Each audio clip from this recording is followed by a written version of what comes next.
Hello guys, welcome back to the channel. आज की इस वीडियो लेक्चर में हम फिर से एक बहुत इंपॉर्टेंट टॉपिक के बारे में जो है बात करने वाले हैं और टॉपिक का नाम है एनडीपीएस।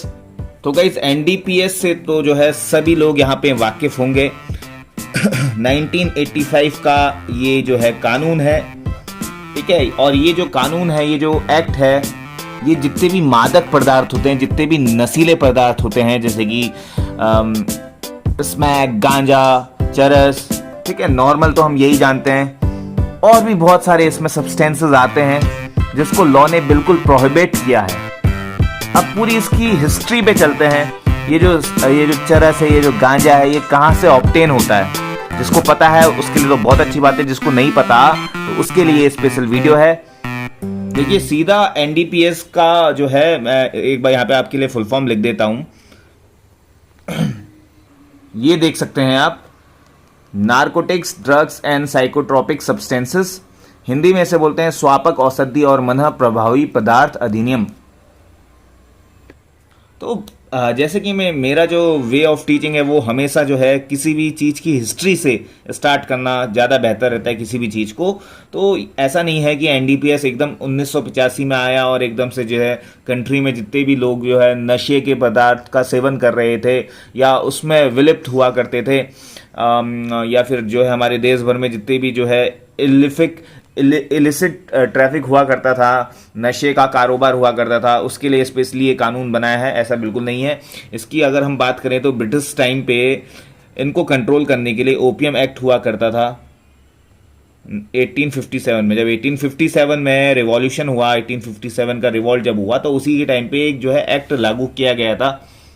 और हमारे समाज में ना बहुत पहले से जो है ये अफीम वगैरह का जो है यूज़ वगैरह होता है, बिकॉज ये जो है बहुत दवाइयों, औषधि के उसमें भी काम आता है, साइंटिफिक पर्पस के लिए भी काम आता है। तो ये वाला जो ओपियम एक्ट था ना, ये डील करता था कल्टीवेशन ऑफ पॉपी।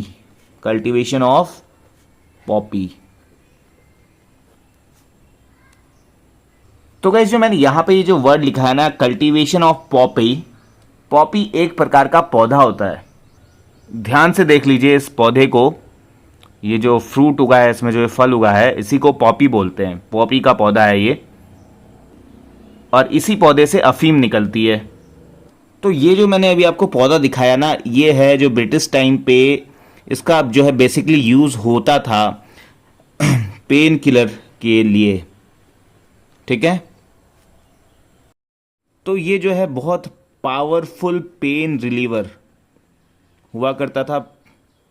इसी से जो है साइंटिफिक यूज़ करके, जो है केमिकल प्रोसेस करके मेडिसिन्स बनाई जाती थी, पेन किलर बनाए जाते थे।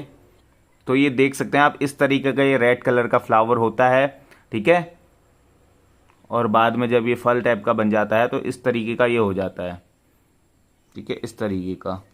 जैसे कि आप देख सकते हैं यहाँ पे ये वाला जो पोर्शन है, इस तरीके का ये हो जाता है। अब इससे दवाई कैसे बनती है, इस पे ना ऐसे चीरा लगाया जाता है ब्लेड से। ये देख सकते हैं आप अपनी स्क्रीन में, ठीक है। ये होता है ओपियम। इसमें ऐसे चीरा लगाया जाता है, एक फ्लूइड टाइप का निकलता है, वाइट कलर का, दूध टाइप का। ये देख सकते हैं आप, ठीक है। ये है बेसिकली ओपियम, और इसी में जो है एनडीपीएस का सारा खेल बसा हुआ है। इसी से जितने भी सारे ड्रग्स हैं, ठीक है, ये पेन किलर तो होता ही है, इसी से भी जितने सारे ड्रग्स हैं, जैसे कि हीरोइंस, जैसे कि स्मैक, ठीक है, बेसिक ये वाले डोडा पोस्त जिसे बोलते हैं हिंदी में। तो ये सारी जो है ऐसे नशे के जो है पदार्थ बनते हैं। और इनके सेवन से क्या होता है कि हमारा जो माइंड है ना, वो बहुत स्लो हो जाता है। तो मैंने जो अभी प्लांट बनाया था वो इस टाइप का था, ठीक है।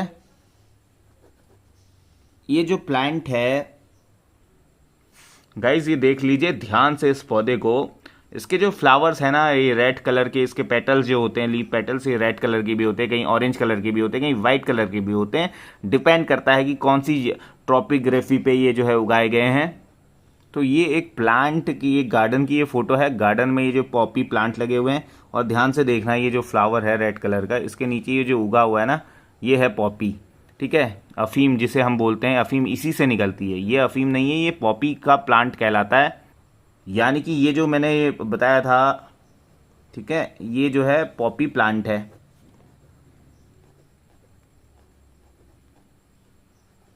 ठीक है, लोग इसे डेकोरेशन के लिए भी अपने घरों में लगाते हैं ताकि फ्लावर्स वगैरह सुंदर सुंदर दिखें, और बहुत सारे लोग इसका मिसयूज़ भी करते हैं, बहुत सारे लोग इसका मेडिसिनल फैसिलिटी भी इससे अवेल करते हैं। ये एक एनिमल में किंगडम होता, प्लांट्स में किंगडम होता है। इस किंगडम का नाम है पेपेवर सोमनीफेरम। तो इस पेपेवर सोमनीफेरम स्पीसीज का एक ये पौधा होता है, पॉपी प्लांट, जिसको हम ओपियम पॉपी नाम से भी जानते हैं। ओपियम क्यों? क्योंकि इससे अफीम निकलती है। और इस ओपियम पॉपी को जो है डिफाइन किया गया है सेक्शन 2 के क्लॉज 17 में NDPS के। ठीक है, इस चीज़ को ध्यान में रख लीजिए।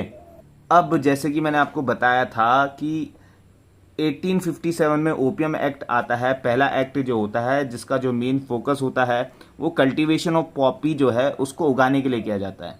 ठीक है, उसको उगाने के लिए, और उसके जो है इलिसिट ट्रैफिक यानी कि जो है लोकल यूज़ के लिए उसको बिल्कुल मना कर दिया जाता है। उसका जो मेन फोकस होता है कि उसको जो है यहाँ से इंडिया में उगाया जाए उसे, क्योंकि जैसे मैं हर बार बताता हूँ कि India as a agriculture country, और इंडिया में इस टाइम पे 1857 में रूल चल रहा होता है ब्रिटिशर्स का। जो ब्रिटिशर्स होते हैं वो ट्रेड करने आए होते हैं इंडिया में, और जो ब्रिटिशर्स की अगर मैं जोग्राफिकल लोकेशन आपको दिखाऊं तो यहाँ पर आप समझिएगा, ये हमारा अर्थ है।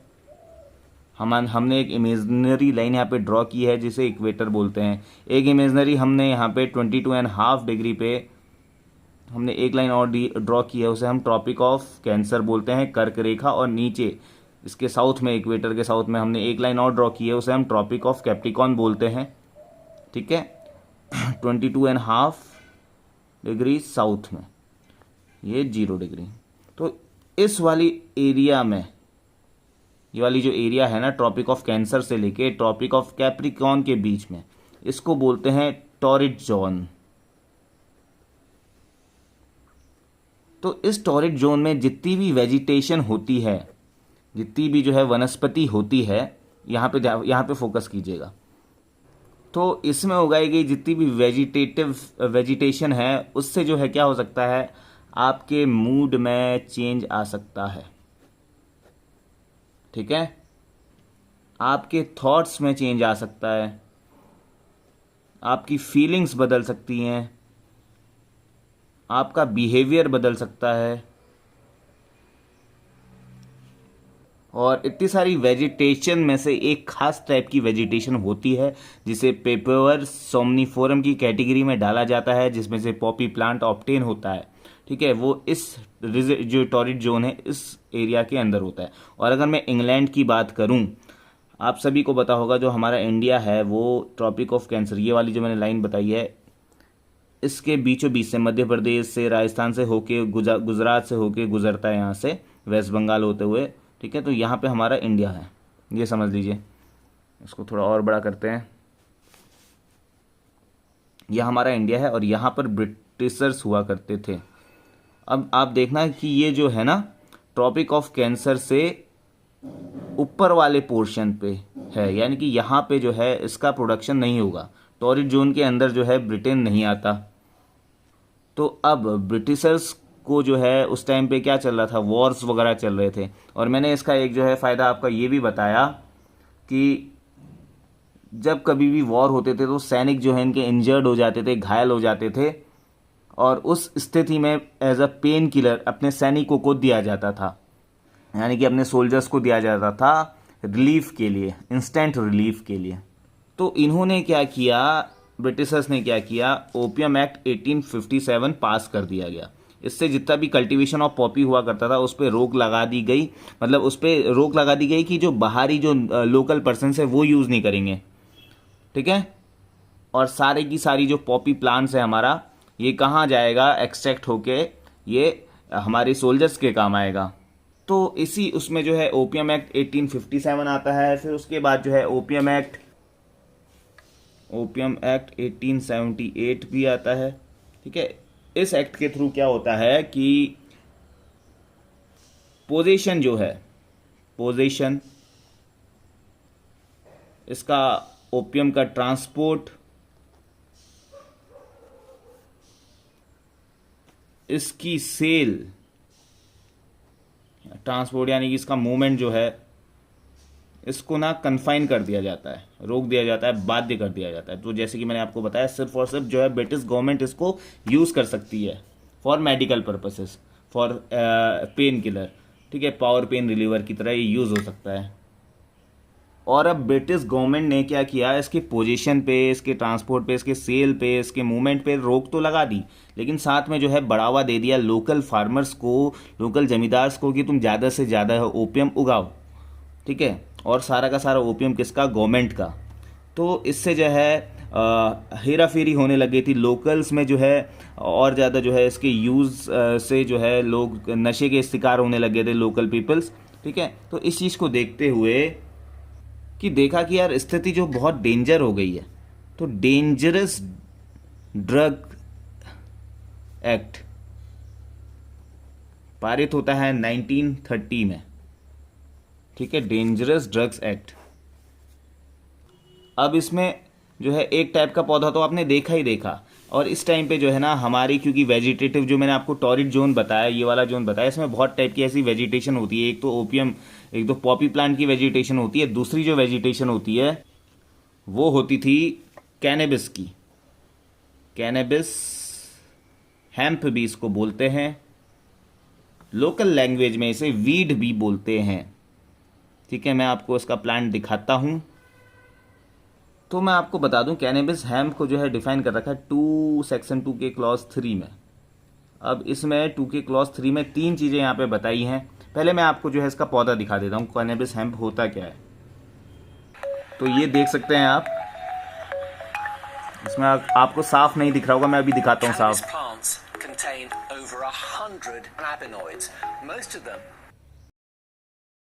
ये अपनी स्क्रीन में आप देख सकते हैं। ठीक है, ये होता है कैनेबिस हेम्प। इसको लोकल लैंग्वेज में गांजा का पौधा, चरस का पौधा भी बोला जाता है। तो आप ये समझ गए होंगे अच्छे से, कैनेबिस हेम्प का जो पौधा मैंने आपको दिखाया। तो ये जो डेंजरस ड्रग्स एक्ट था ना, इसमें क्या था कि ये जो कैनेबिस है और इसके डेरिवेटिव्स हैं, कैनेबिस एंड इट्स डेरिवेटिव्स, इसके डेरिवेटिव्स क्या, अब यहाँ पे ये आ गई बात, यहाँ पे आ गया डेरिवेटिव्स में आ जाएगा आपका जो मैंने अभी ऊपर बता, ये है चरस, गांजा, भांग, भांग जो शिवरात्रि में यूज़ करते हैं। ठीक है, ये सारे के सारे क्या हैं, इसके डेरिवेटिव्स हैं कैनेबिस प्लांट के। तो इसका ना जो है बहुत ज़्यादा दुरुपयोग होने लगा था, और वो अभी भी होता है। इससे जितने ब्रिटिश सोल्जर्स यहाँ पे काम कर रहे थे वो दिन भर नशा ही करते रहते थे, उनसे जो है अपना सिक्योरिटी वाला काम नहीं हो रहा था। इसलिए जो है ब्रिटिश गवर्नमेंट ने इसको डेंजरस ड्रग की कैटेगरी में डाल दिया और इसको प्रोहिबिट कर दिया। इसको बोला कि इसके जितने भी कैनेबिस हैं और कैनेबिस के जितने भी डेरिवेटिव्स हैं, इसकी ट्रैफिकिंग, ये जो कैनेबिस है इसकी डेरिवेटिव्स है, इनकी ट्रैफिकिंग पे जो है सख्त रोक लगाई जाएगी। अब ये वाला जो एक्ट बना था, ये बना था सिर्फ ये वाले कैनेबिस प्लांट के लिए। ठीक है, ऐसे ऐसे करके प्लांट होता है, ऐसे ऐसे करके। ओपियम पॉपी ऐसा होता है। अब यहाँ पे भी एक मज़ेदार वाली बात है, ये वाला जो पोर्शन है, जैसे मैं यहाँ पे इंडिया बनाता हूँ, यहाँ पे हमने इंडिया बनाया,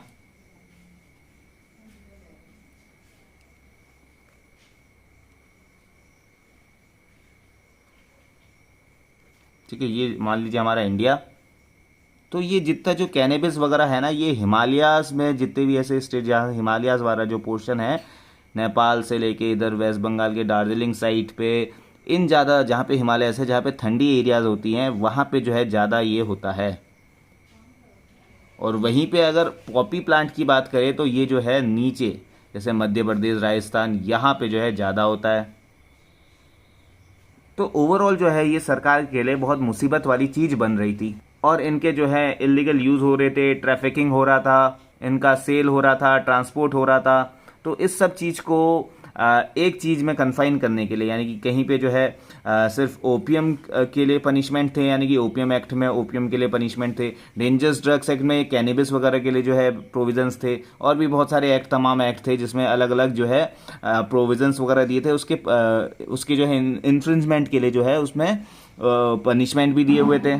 तो इसको जो है यूनिफॉर्म करने के लिए, यानी कि सारे के सारे जितने भी एक्ट्स वगैरह हैं एक चीज़ में कन्फाइन करने के लिए, कंसोलिडेट करने के लिए यूएन यानी कि यूनाइटेड नेशंस के कन्वेंशंस होते हैं।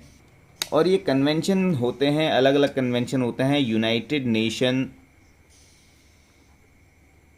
यहाँ पे जो है एक बहुत बड़ा ऑफिस है इनका,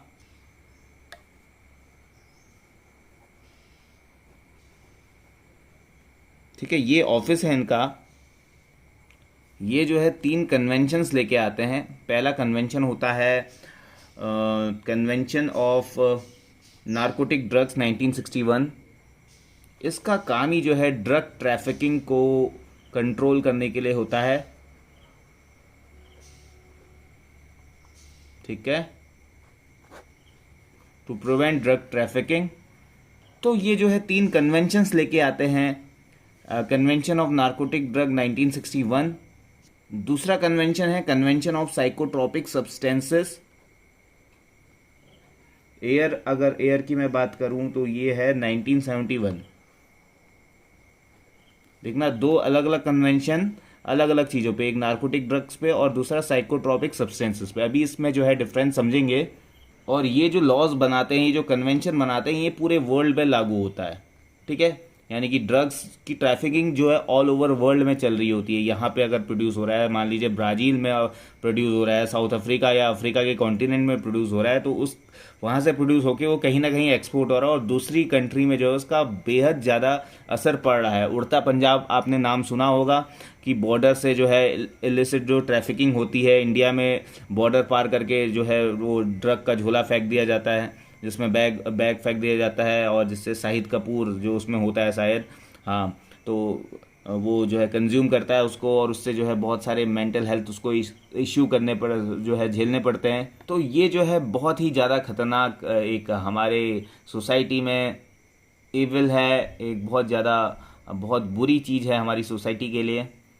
तो इस कन्वेंशन में क्या होता है कि बोला जाता है कि यार एक एक्ट बनाया जाएगा इस पर्टिकुलर इंडिया कंटिनेंट के लिए, कि वो उस एक्ट का नाम होगा एनडीपीएस, ठीक है, जो मैंने आपको अभी बताया था। एनडीपीएस का जो है गठन होता है 1985 में, ठीक है।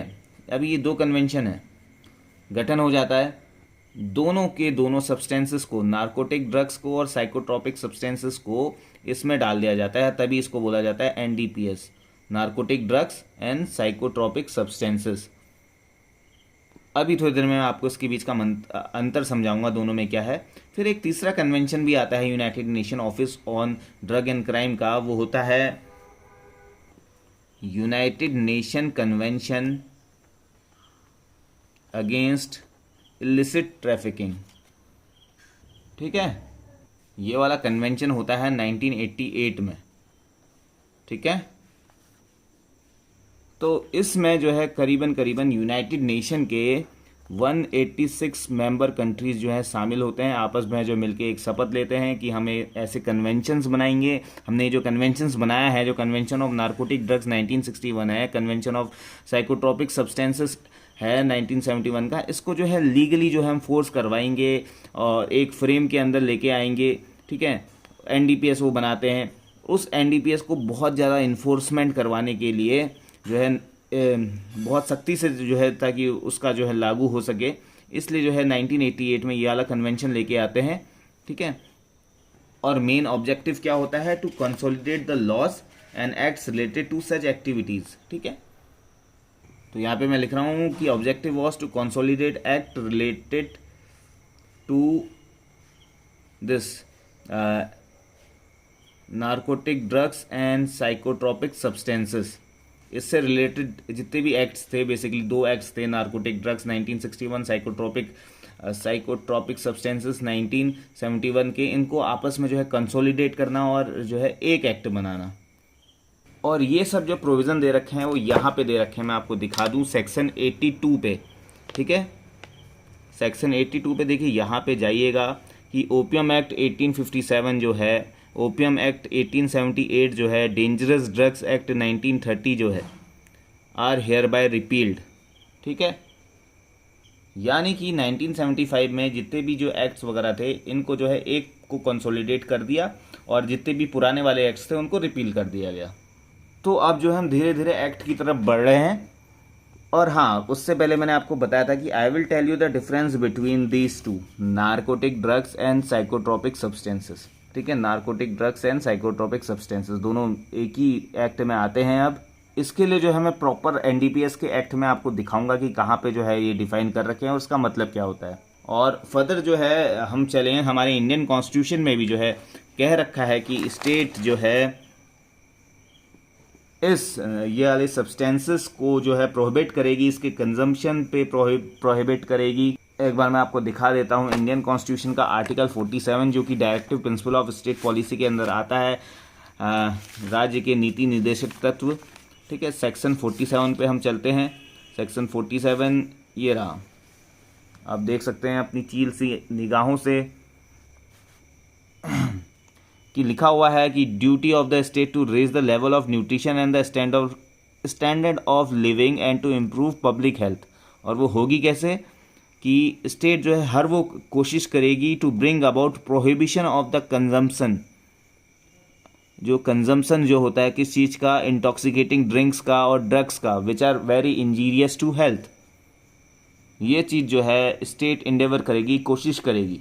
ये हमारे आर्टिकल, हमारे जो है कॉन्स्टिट्यूशन के फंडामेंटल ड्यूटीज़ में, directive principle of state policy में आर्टिकल 47 में दिया हुआ था। और इस चीज़ को जो है उन्होंने एक्ट बना दिया है और इस एक्ट को जो है इम्प्लीमेंट भी कर दिया गया है 1985 में। और दूसरा जो है एक और कॉन्स्टिट्यूशनल वैलिडिटी अगर मैं दिखाऊं आपको कि कहाँ पे जो है बोला गया है ऐसा, तो आर्टिकल जो है 51 आप देखिए, आर्टिकल 51 में लिखा है promotion of international peace and security में यहाँ पे जो है maintain just and honourable relations between nations, ये वाला जो पॉइंट लिखा है ना।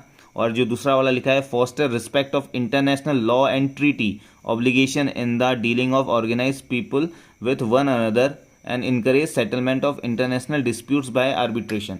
तो इतना नहीं आना है, खाली हमें ये देखना है कि जितने भी इंटरनेशनल लॉ हैं या इंटरनेशनल कन्वेंशंस हैं, जैसे कि यूनाइटेड नेशन का जो कन्वेंशन थे, यानी कि ये जो 3 कन्वेंशन हमने दिखाए थे, 1961 का narcotic drugs convention, psychotropic substances 1971 का जो कन्वेंशन है, ठीक है, इनको जो है इनकी रिस्पेक्ट करने के लिए, क्योंकि ये किसी पर्टिकुलर नेशन ने जो है बना रखा है, उसकी रिस्पेक्ट करने के लिए, उसको सपोर्ट करने के लिए हमारी गवर्नमेंट ने प्रयास किया और अपनी कंट्री में एनडीपीएस एक्ट लागू कर दिया। तो ये आप जो है समझ गए होंगे कन्वेंशन वगैरह। तो ये एक्ट लागू कब होता है? ये जब चिल्ड्रंस डे होते हैं ना, क्योंकि चिल्ड्रंस को जो है बढ़ावा दिया गया है, क्योंकि चिल्ड्रन ही हमारे देश का भविष्य हैं। 14 नवंबर 1985 को जो ये एक्ट लागू हो जाता है। कौन सा एक्ट? एनडीपीएस। अब आप समझ गए होंगे कहाँ से आ गया एनडीपीएस, ठीक है। इसको जो है 3 बार अमेंड किया गया है 1988 और 1999 के बीच में। दूसरी बार इसको अमेंड किया गया है 2001 में और तीसरी बार इसको अमेंड किया गया है 2014 में। तो इनको क्या किया गया है? इनको अमेंड किया गया है। अब चलते हैं हम इसके मतलब पे। इसको वर्ड को लिखते हैं, क्या है कि narcotic drugs and psychotropic substances, ठीक है। Narcotics, drugs and psychotropic substances. N for narcotics, D for drugs, P for psychotropic and S for substances. Hindi में इसको बोलते हैं स्वापक, औषधि और मन प्रभावी पदार्थ, ठीक है। ये देखिए, ये लिखा हुआ है आपके सामने, एनडीपीएस और स्वापक, औषधि और मन प्रभावी पदार्थ अधिनियम 1985। तो सबसे पहले चलते हैं कि नार्कोटिक ड्रग्स जो है डिफाइन कहाँ किया गया है। तो ये देखिए आपके सामने बिल्कुल ये है 14, 2 का क्लॉज 14 है, ठीक है, 2 का क्लॉज 14 यहाँ पे जो है डिफाइन कर रखा है नारकोटिक ड्रग्स को। इसमें लिखा है कि narcotic drugs means Coca leaf, cannabis hemp, opium, Poppy straw and includes all manufactured goods. यानी कि जो स्टार्टिंग में मैंने आपको जो फ्लावर वगैरह बना के समझाया था, यानी कि ये वाला जो प्लांट मैंने समझाया था पॉपी प्लांट, फिर मैंने आपको जो वीड्स वाला जो प्लांट दिखाया था जिससे चरस गांजा निकलता है ये, तो देखिए साफ साफ लिखा हुआ है कि कैनबिस आ जाएगा यानी कि जिससे वीड गांजा निकलता है, ओपियम आ जाएगा, ओपियम पॉपी जो जिससे स्मैक और हीरोइन वगैरह निकलती है, ठीक है, पॉपी स्ट्रो जो है ओपियम का ही जो है पार्ट, नीचे वाला जो डंडी वगैरह हो गई वो हो गई, ठीक है, और कोका लीफ, ठीक है, कोका लीफ कहाँ गई, यहाँ पे होगी कहीं, मीन्स कोका लीफ जिससे कोकेन वगैरह बनते हैं, ये भी एक ड्रग ही है। तो ये सारी चीज़ें आती हैं नारकोटिक ड्रग्स के अंदर। और मोर अगर मैं आपको समझाऊं तो नारकोटिक्स जो है ना, ये यहाँ पे मैं लिख रहा हूँ, नार्को का जो मतलब होता है, इसका मतलब होता है स्लीप, यानी कि ऐसे कोई पदार्थ जिसके सेवन करने से हमें आराम मिले, हमें रिलीफ मिले, हमें जो है तुरंत नींद आ जाए, वो जो है वो होती है नारकोटिक्स। और वहीं पे अगर मैं साइकोट्रॉपिक सब्सटेंसेस की बात करूं तो ये जो साइकोट्रॉपिक सब्सटेंस है ना, इसको हम तोड़ देते हैं साइको प्लस ट्रॉफिक।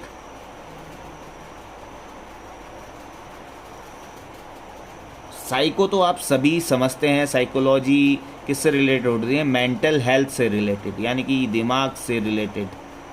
साइकेट्रिस्ट जो होता है वो आपके दिमाग की स्थिति जानता है कि आखिर दिक्कत क्या है।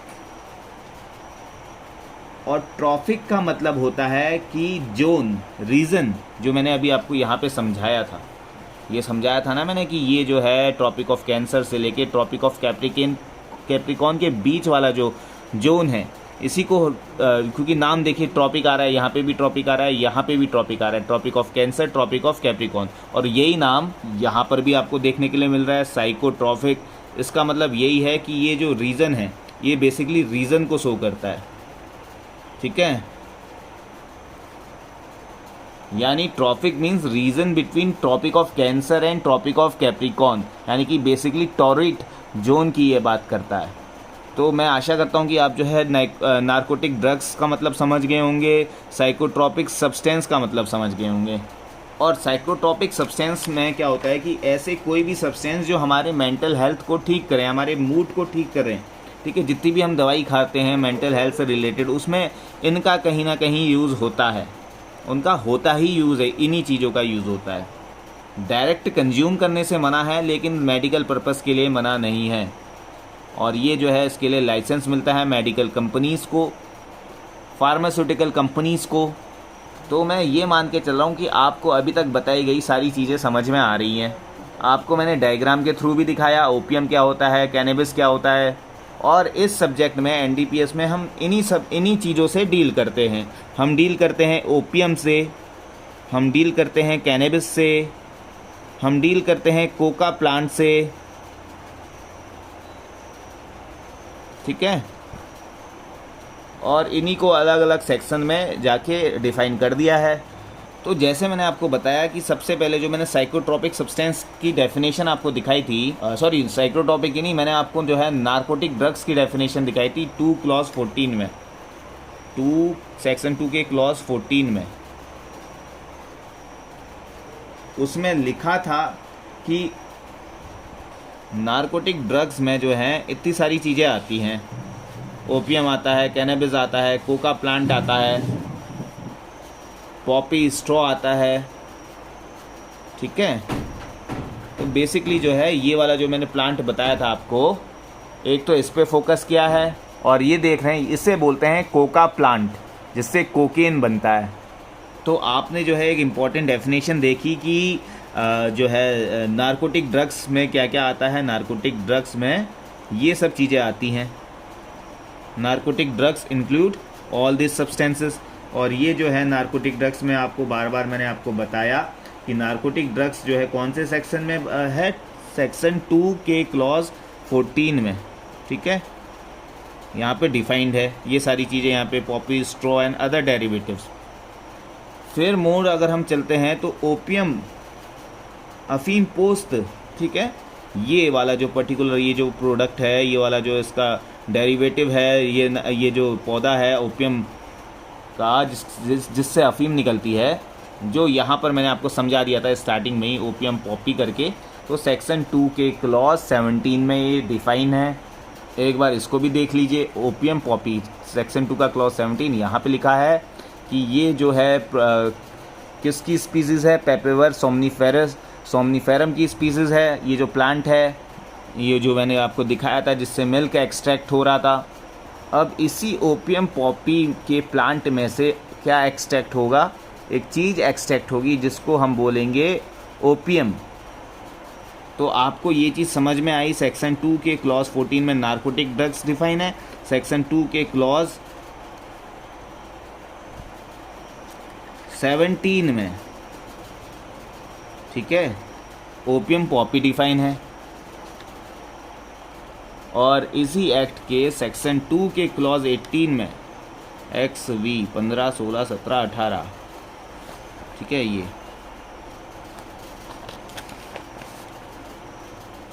2 के 18 में ये जो पॉपी स्ट्रॉ है ना, इसको डिफाइन किया गया है। पॉपी स्ट्रॉ क्या होता है तो इसको आप पढ़िएगा। 2 का जो है क्लॉज 18, इसमें लिखा हुआ कि poppy straw means all parts except the seeds of the opium poppy after harvesting, whether in the original form or cut, crushed or powdered, and whether or not juice has been extracted therefrom. ये किस juice की बात कर रहा है, ये उस juice की बात कर रहा है जो मैंने वाइट वाला जो फ्लूइड बताया था, पेश है आपकी नज़रों के सामने। ये पॉपी ओपियम का प्लांट है, ठीक है, ओपियम पॉपी, ठीक है, इसको बोलते हैं। इसमें जो ये जो सब्सटेंस आपको दिखाई दे रहा है सफ़ेद सफ़ेद कलर का, इसी को बोलते हैं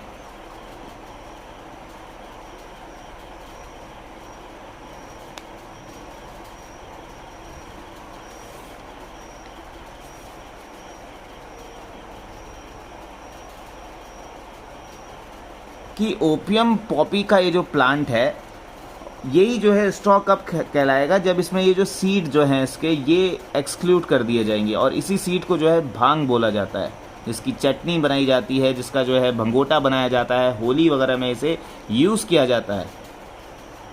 अगर ये चीज़ इसमें इंक्लूड नहीं होगी तो तब जाके हम बोलेंगे ये पॉपी स्ट्रॉ है। और फिर से ध्यान से देखिए इस प्लांट को, ये जो ऊपर जो यहाँ पे जो कली टाइप की खिल रही है ना, यहाँ पे इसके सीड्स होते हैं। और यही जो है थिन लाइन है बिल्कुल ओपियम पॉपी और पॉपी स्ट्रॉ की। ओपियम पॉपी पूरा का पूरा प्लांट हो गया, बल्कि जो पॉपी स्ट्रॉ है उसमें से जब सीड निकल जाते हैं तो वो ओपियम पॉपी हो जाता है। चाहे फिर उसमें जो हमने कट लगा के जो जूस निकालना हम चाह रहे हैं जिससे हम अफीम बनाएंगे, वो चाहे आपने निकाला हो या ना निकाला हो, चाहे वो सूख गया हो, उसको पॉपी स्ट्रॉ कहलाएंगे, वो पॉपी स्ट्रॉ होगा। यहाँ से अब जो है आपके दिमाग में एक चीज़ और उठ रहा होगा, ओपियम तो मैंने आपको समझा दिया कि ओपियम जो है वो जो लिक्विड निकल रहा था उसको सुखा के बनाया जाता है अफीम। तो इस पर्टिकुलर जो ओपियम वाला जो ये वर्ड यहाँ पे आपको दिखाई दे रहा है, इसको जो है 2 के क्लॉज 14 में डिफाइन कर रखा है। ओपियम क्या होगा, यानी कि अफीम क्या होगी,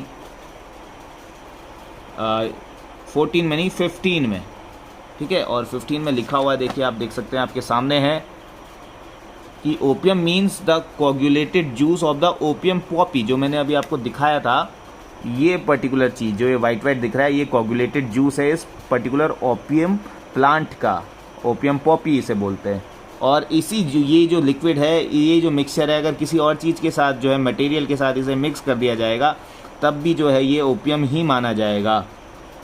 फिर एक जो है थिन लाइन यहाँ पर लिखी हुई है ओपियम में, अफीम में, जिसके लिए सारा खेल हो रहा है कि अगर वहाँ पे जो है मॉर्फिन की क्वांटिटी, अगर इस पर्टिकुलर प्लांट में या इस पर्टिकुलर अफीम में या कोई भी मिक्सचर आपने बनाया है उसमें अगर जो है मॉर्फिन की क्वांटिटी 0.2% से ज़्यादा नहीं होगी तो वो जो है अफीम नहीं कहलाएगा। हिंदी में अगर आप देखना चाहते हैं, अफीम से मतलब है अफीम पोस्त का स्कंदित रस और अफीम पोस्त के स्कंदित रस का कोई मिश्रण, चाहे वो निष्प्रभावी पदार्थ सहित या उसके बिना हो, किंतु इसके अंतर्गत ऐसे निर्मित नहीं है जिसमें 0.2% से अनधिक मॉर्फिन हो। ठीक है, इतनी सी बात ये कही गई है। तो आपने देखा ओपियम 215 में ये डिफाइन है। ओपियम के अंदर आपने देखा एक टर्म आपको देखने के लिए मिला, उस टर्म का नाम था कोगुलेटेड जूस। ये जो है कोगुलेटेड जूस ही जो है सारा का सारा विवाद है। ठीक है, इस जूस को पाने के लिए ही जो है बहुत सारे लोग आपस में भिड़ जाते हैं, लड़ाई हो जाती है दो देशों के बीच में, दो लोगों के बीच में, क्योंकि इसकी मेडिसिनल यूज़ भी है और चाहे तो इसको जो है पर्सनल यूज़ करके जो है आप अपने दिमाग में, अपने मनोमस्तिष्क में जो है बहुत सारे प्रभाव भी लेके आ सकते हैं, बहुत राहत भी मिलती है इससे, इसको अगर डायरेक्टली कंज्यूम करते हैं तो। गाइस ये देख सकते हैं आप, और ये भी देख सकते हैं आप कि एक आदमी जो है इसमें चीरा लगा रहा है ताकि ये जो है कोगुलेटेड जूस को कलेक्ट कर सके, और जितना ज़्यादा कोगुलेटेड जूस कलेक्ट होगा उतना ज़्यादा ओपियम होगा, यानी कि उतनी ज़्यादा अफीम होगी, और जितनी ज़्यादा अफीम होगी उसमें उतनी ज़्यादा जो है मॉर्फिन की क्वांटिटी होगी, और यही मॉर्फिन जो है इसके इंजेक्शंस आपको लगते हैं, पेन किलर जिसको बोलते हैं आप, पेन किलर की जो आप जो दवाई खाते हैं, टैबलेट्स खाते हैं, उसमें यही मॉर्फिन डलती है। ठीक है, और जिसके पास जितनी ज़्यादा मॉर्फिन होगी वो जो है उतनी ज़्यादा अच्छी अच्छी दवाई जो है ज़्यादा बना पाएगा, उतनी ज़्यादा जो है पेन किलर्स उसके पास होंगी। तो इसलिए मैं बोल रहा था कंट्री आपस में भिड़ जाती है, दो कंपनीज़, बड़ी बड़ी फार्मास्यूटिकल कंपनीज़ आपस में जो है लड़ाई कर लेती है, इसीलिए इन सब चीज़ों को रेगुलेट किया गया है। अगर आप जो है इतनी चीज़ें, मेरी बात अगर आपने अपने दिलो दिमाग में डाल दी हैं, तो अब हम सीधा चलते हैं सेक्शन 8 पे। आपने जो है मेन चीज़ें देख ली हैं कि क्या चीज़ क्या है, क्या चीज़ है, भांग क्या होता है, गांजा क्या होता है, चरस क्या होती है, स्मैक क्या होती है। और गाइज़ मैं आपको बता दूं, जो मैंने आपको अभी प्लांट दिखाया था ये वाला, इसमें जब चीरा लगाते हैं, इस चीरे को सुखाते हैं, ठीक है, उसको जब जो है रॉ मटेरियल की तरह कंज्यूम करते हैं लोग, जो है धुआं वगैरह उसका लेते हैं, इसको ये समझिए जैसे ये जो मिल्क है इसको सुखा दिया, और जो ये सुखाने के बाद पाउडर फॉर्म में हो जाता है। ठीक है, पाउडर फॉर्म में होने के बाद लोग जो है इसको कैसे नशा करते हैं, इसको जो है पी के नशा करते हैं, और इसको जो है मतलब कंज्यूम करते हैं बहुत सारे तरीके से। ये आप देख रहे हैं इंजेक्शन वगैरह लेते हुए लोगों को। ठीक है, इसमें भी ही इसी चीज़ का कमाल है। ठीक है, ओपियम का ये है ना ओपियम। फिर जैसे मैंने आपको बताया, ओपियम को जब पाउडर फॉर्म में कन्वर्ट कर लेते हैं तो जितने सारे नशेड़ी होते हैं वो इस तरीके की एक्टिविटी करते हैं। एक फॉइल पेपर लेते हैं, उस पर जलाते हैं, और जो पाउडर होता है उसको फॉइल पेपर पे रखते हैं, और उसका जो है धुआं स्मोक लेते हैं, और उससे जो है उनका दिल दिमाग पे जो है बहुत गहरा प्रभाव पड़ता है। ये देखना, ये आपके सामने मैंने वीडियो खोली है, ये एक बंदा है जो इस सब्सटेंस की गिरफ्त में आ चुका है। देखिए आपके लिए जो है मैंने ये वीडियो खोली है, इसमें जो है टाइटल लिखा हुआ है स्मैक के नशे में डूबा कटिहार का युवा, और ये इस वाली जो लाइन है आप अपने अखबार में, न्यूज़पेपर में भी बहुत टाइम सुनते होंगे। और देखिए किस तरह की कंडीशन होती है।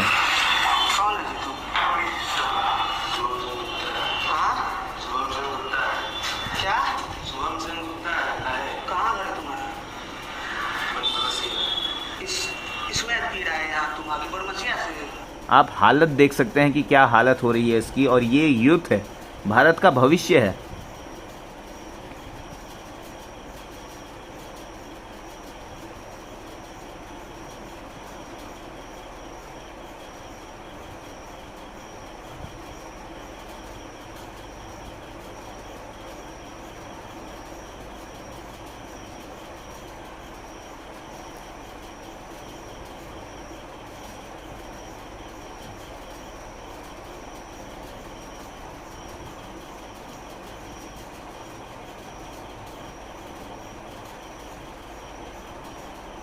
तो गाइज़ मैंने आपको जो है बता रहा था ना कि मैं क्या बता रहा था आपको, हाँ मैं आपको बता रहा था कि सेक्शन हम किस पे आएंगे, हम किसी पर्टिकुलर सेक्शन में आने वाले थे, हम सेक्शन 8 में आने वाले थे। आपको ये सारी चीज़ें समझ में आ गई हैं।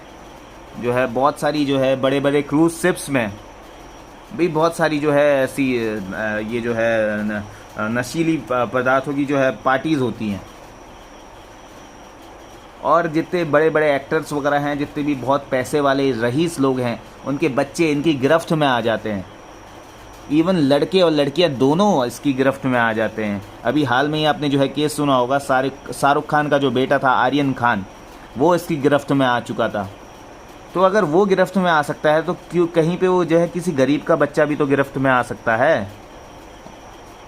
और होता क्या है ये सब करने के बाद कि लोग जो है उल्टे उल्टे काम करते हैं, कहीं पे चोरी करते हैं। चोरी क्यों करते हैं? ताकि उनके पास पैसे नहीं होते और वो चोरी करके दोबारा से इस नशे को खरीद सके, और फिर जो है अलग अलग जो है इंसिडेंट में जो है अपना हाथ अंजाम देते हैं, जैसे कि हत्या हो गई, रेप हो गए। तो लाखों 200 की एक जड़, यानी कि बहुत सारी ऐसी बेकार की एक्टिविटीज़, और उसका कारण एक नशा। यानी कि ये जो नशा है ना, ये किसको प्रमोट कर रहा है? ये ऑफेंसेस को प्रमोट कर रहा है, क्राइम को प्रमोट कर रहा है, ठीक है, जिससे बहुतों की ज़िंदगी तबाह हो रही है।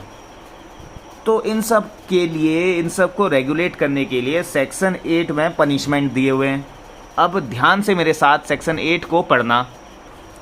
सॉरी, पनिशमेंट मैंने बोल दिया था, पनिशमेंट नहीं, प्रोहिबिट किया गया है, कुछ चीज़ों को प्रतिषेध किया गया है, किस चीज़ों का।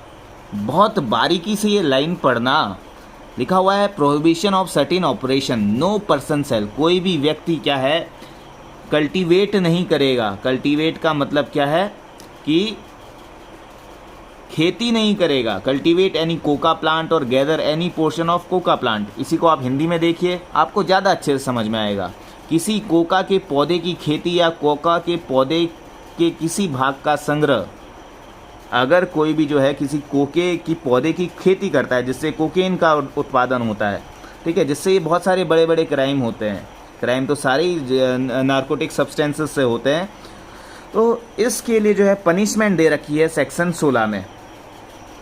सेक्शन 16 को आप देखिए, लिखा है कि punishment for contravention in relation to coca plant and coca leaves. तो ध्यान से इसको जो है, इस डेफिनेशन को पढ़िएगा। इसमें लिखा है कि whoever in contravention of any provision of this act or any rule or order made or condition of license granted thereunder cultivates any coca plant or gathers any portion of a coca plant or produces, possesses, sells, purchases, transports, import, interstate import or export, interstate export, or uses coca leaves shall be punishable with rigorous imprisonment for a term which may extend to 10 years or fine which may be extend to 1 lakh rupees. अब इसको जो है, इसका operation करते हैं, इसे समझिएगा। यानी कि अगर किसी ने लाइसेंस ले रखा है, कोई खेती कर रहा है कोका प्लांट्स की, उसके कंट्रावेंशन में, ठीक है, खेती करके वो क्या करेगा, मेडिकल जितने भी फार्मास्यूटिकल कंपनीज हैं उनको बेचेगा। अगर वो उसको बेचने के अलावा क्या करता है, अगर किसी भी कोका प्लांट को कल्टीवेट करता है, गैदर करता है, इकट्ठा करता है, और किस आशय से इकट्ठा करता है, ताकि जो है वो उसको रखे, उसको जो है से बेच सके, ठीक है, उसका जो है ट्रांसपोर्ट कर सके, एक स्टेट से दूसरे स्टेट में उसका ट्रांसपोर्ट कर सके, उसको इंपोर्ट कर सके, उसका एक्सपोर्ट कर सके। कोई भी पर्सन हो सकता है, खरीदार और बायर और सेलर, ठीक है। तो इन सब के लिए जो है एकदम रिगरस, बिल्कुल कठोर कारावास है, 10 साल की, जहाँ पे जो है मैक्सिमम आपको 10 साल की पनिशमेंट मिल सकती है, और 1 लाख रुपए तक का जो है मैक्सिमम फाइन आपको यहाँ पे देना पड़ सकता है।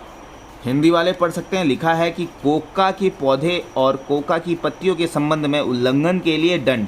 जो कोई इस अधिनियम के किसी उपबंध या उसके अधीन बनाए गए किसी नियम या निकाले गए किसी आदेश या दी गई अनुज्ञप्ति की शर्त के उल्लंघन में किसी कोका के पौधे की खेती करेगा, या कोका के पौधे के किसी भाग का संग्रह या कोका की पत्तियों का उत्पादन, कब्जा, विक्रय, क्रय, परिवहन, अंतर्राज्यिक आयात, अंतर्राज्यिक निर्यात या उपयोग करेगा, वो कठोर कारावास से जिसकी अवधि 10 वर्ष तक की होगी और जुर्माने से जो 1 लाख रुपए तक का हो सकेगा दंडनीय होगा।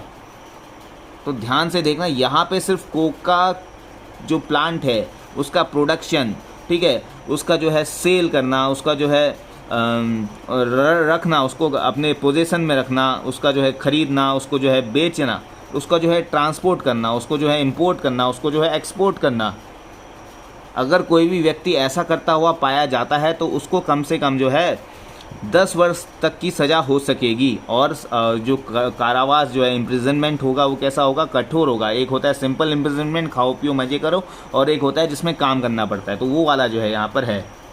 वापस चलते हैं सेक्शन 8 पे। पहला पॉइंट आप समझ गए हैं। दूसरा पॉइंट जो है लिखा हुआ है, पहले में तो देखिए किसकी बात की इसने,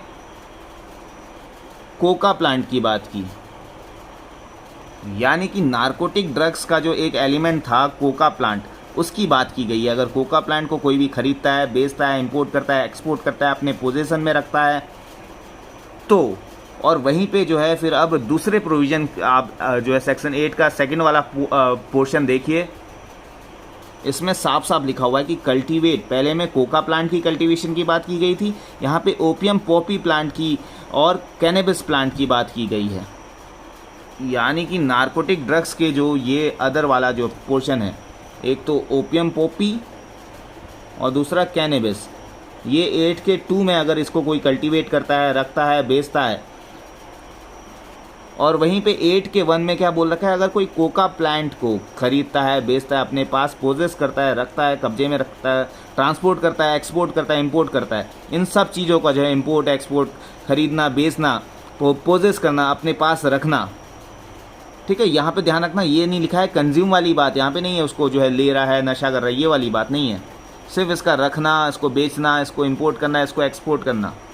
उसके बाद जो है आप जो है तीसरा वाला पॉइंट पढ़िए कि जो कोई भी जो है प्रोड्यूस करता है, मैन्युफैक्चर करता है, पोजेस करता है, सेल करता है, परचेस करता है, ट्रांसपोर्ट करता है, वेयर हाउस में रखता है, ठीक है, उसको यूज़ करता है, कंज्यूम करता है, इंपोर्ट एक्सपोर्ट करता है, इंपोर्ट करता है इंडिया से इंडिया में एक्सपोर्ट इंपोर्ट, इंडिया में जो है इंपोर्ट करता है या फिर इंडिया से एक्सपोर्ट करता है,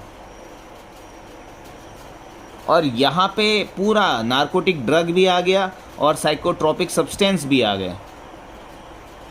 अब आप जो है फिर से कंफ्यूज हो रहे होंगे कि नारकोटिक ड्रग्स जो मैंने आपको बता दिया था कि 214 में है, वहीं पे साइकोट्रोपिक सब्सटेंस कहाँ पे दिए हुए हैं, ये भी 2 के क्लॉज 23 में यहाँ पे जो है बताया गया है कि साइकोट्रोपिक सब्सटेंस क्या होंगे, और साइकोट्रोपिक सब्सटेंस वो होंगे जो शेड्यूल में मेंशन होंगे। ये देखिए आपके सामने 2 का 23 वाला जो है पोर्शन खुला हुआ है, उसमें लिखा है psychotropic substance means any substance natural और सिंथेटिक और एनी नेचुरल मटेरियल और एनी सॉल्ट और प्रिपरेशन ऑफ सच सब्सटेंसेज और material included in the list of psychotropic substances specified in this schedule. ये है एनडीपीएस की शेड्यूल्स।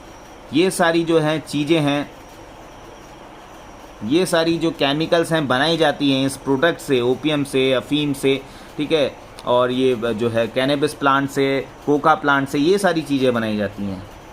ये आपके सामने आपको दिख रही है, इनके केमिकल नेम भी यहाँ पे दिख रही हैं। तो आप ये एक अंदाज़ा लगा सकते हैं कि जितने भी आपके ये दवाई बनाने वाली कंपनी होती है ना, तो वो जो है यहाँ पे डील कर रही होती हैं, वो भी काफ़ी बड़े अमाउंट में। हॉस्पिटल में जब भी आपको जो चोट लगती है, कैंसर की दवाई आपको मिलती है, किसी भी चीज़ की दवाई मिलती है, तो पेन किलर की तरह जो है इसको यूज़ किया जाता है। इन्हीं दवाइयों जो है डॉक्टर आपको देते हैं, नन अदर देन दीज दवाइज। ये आपके सामने मैं रख रहा हूँ पूरे करीबन 43, ये है 56 है, 73, फिर इधर 90, टेम्ज़ापेम, ये तो डॉक्टर ही समझ सकते हैं, ठीक है, ज़ेफ्रोल, और जितने भी केमिस्ट वगैरह होते हैं वो काफ़ी अच्छे से बखूबी से समझते हैं इन सब के नाम, ठीक है। इतनी सारी जो लिस्ट देख सकते हैं, 110G, 110X, इतनी सारी नाम है यहाँ पे शेड्यूल में। ये सारी जो है केमिकल्स हैं, ये सारी मेडिसन्स हैं, इनसे जो है मेडिसन्स बनाई जाती है। ये देखिए, कभी भी आप जो है कोई टैबलेट लेते हैं उसके पीछे लिखा रहता है क्विनोलिन 8 वाइल फ्लोरोपेंथाइल, ठीक है, ये केमिकल्स से बनाए जाते हैं। और केमिकल्स इन्हीं से जो है, जो मैंने आपको अभी जो नेचुरल सब्सटेंस बनाया, जो मेन जड़ है। तो गाइज मैंने आपको शेड्यूल भी दिखा दी, ठीक है। तो यानी कि नारकोटिक ड्रग्स और साइकोट्रोपिक सब्सटेंस आप समझ गए, जो कि नेचुरल चीज़ें हैं, जो कि जैसे वीड है, भांग है, चरस है, ठीक है, और जैसे कि स्मैक वगैरह है जो कि उसका प्रोडक्ट है।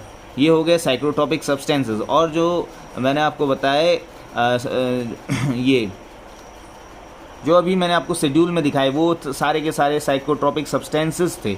वो सारी दवाइयाँ, वो सारे केमिकल्स वगैरह जो है उनका जो है फाइनल जो रॉ मटेरियल से निकाल के जो यूज़ हो रहा है ना दवाइयों में, उन चीज़ का जो है व्यापार अगर कोई करता है, उसको अपने पास रखता है बिना किसी लाइसेंस के, ठीक है, बिना किसी मेडिकल पर्पज़ के, बिना किसी साइंटिफिक पर्पज़ के, तो ये अपने आप में बहुत बड़ा क्राइम है। सिंपल सी बात ये है।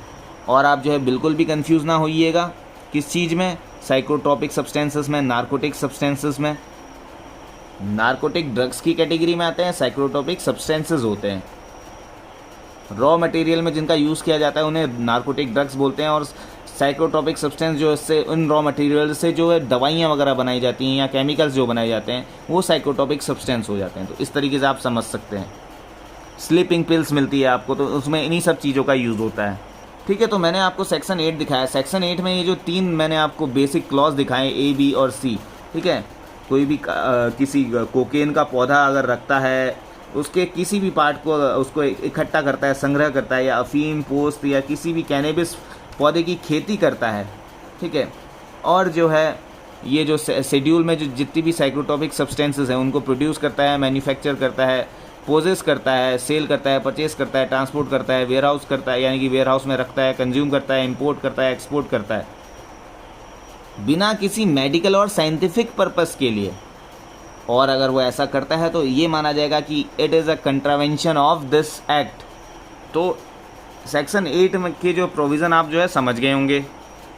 सेक्शन 8 में जितनी भी NDPS में जो भी सब्सटेंसेस होते हैं उस सबको डिफाइन कर दिया गया है कि अगर इसकी जो है कोई पोजेस करता है, इसका संग्रह करता है, कोई खेती करता है, कल्टीवेट करता है बिना किसी गवर्नमेंट अप्रूव्ड लाइसेंस के, तो उसके लिए क्या है, आपको पनिश किया जा सकता है। और वो पनिशमेंट कहाँ पर है, वो है चैप्टर 4 में, जहाँ पे लिखा है ऑफेंसेस एंड पेनाल्टीज़। तो जितने भी मैंने प्रोड्यूस आपको बताए थे नार्कोटिक ड्रग्स में, जैसे पॉपी स्ट्रॉ होता है।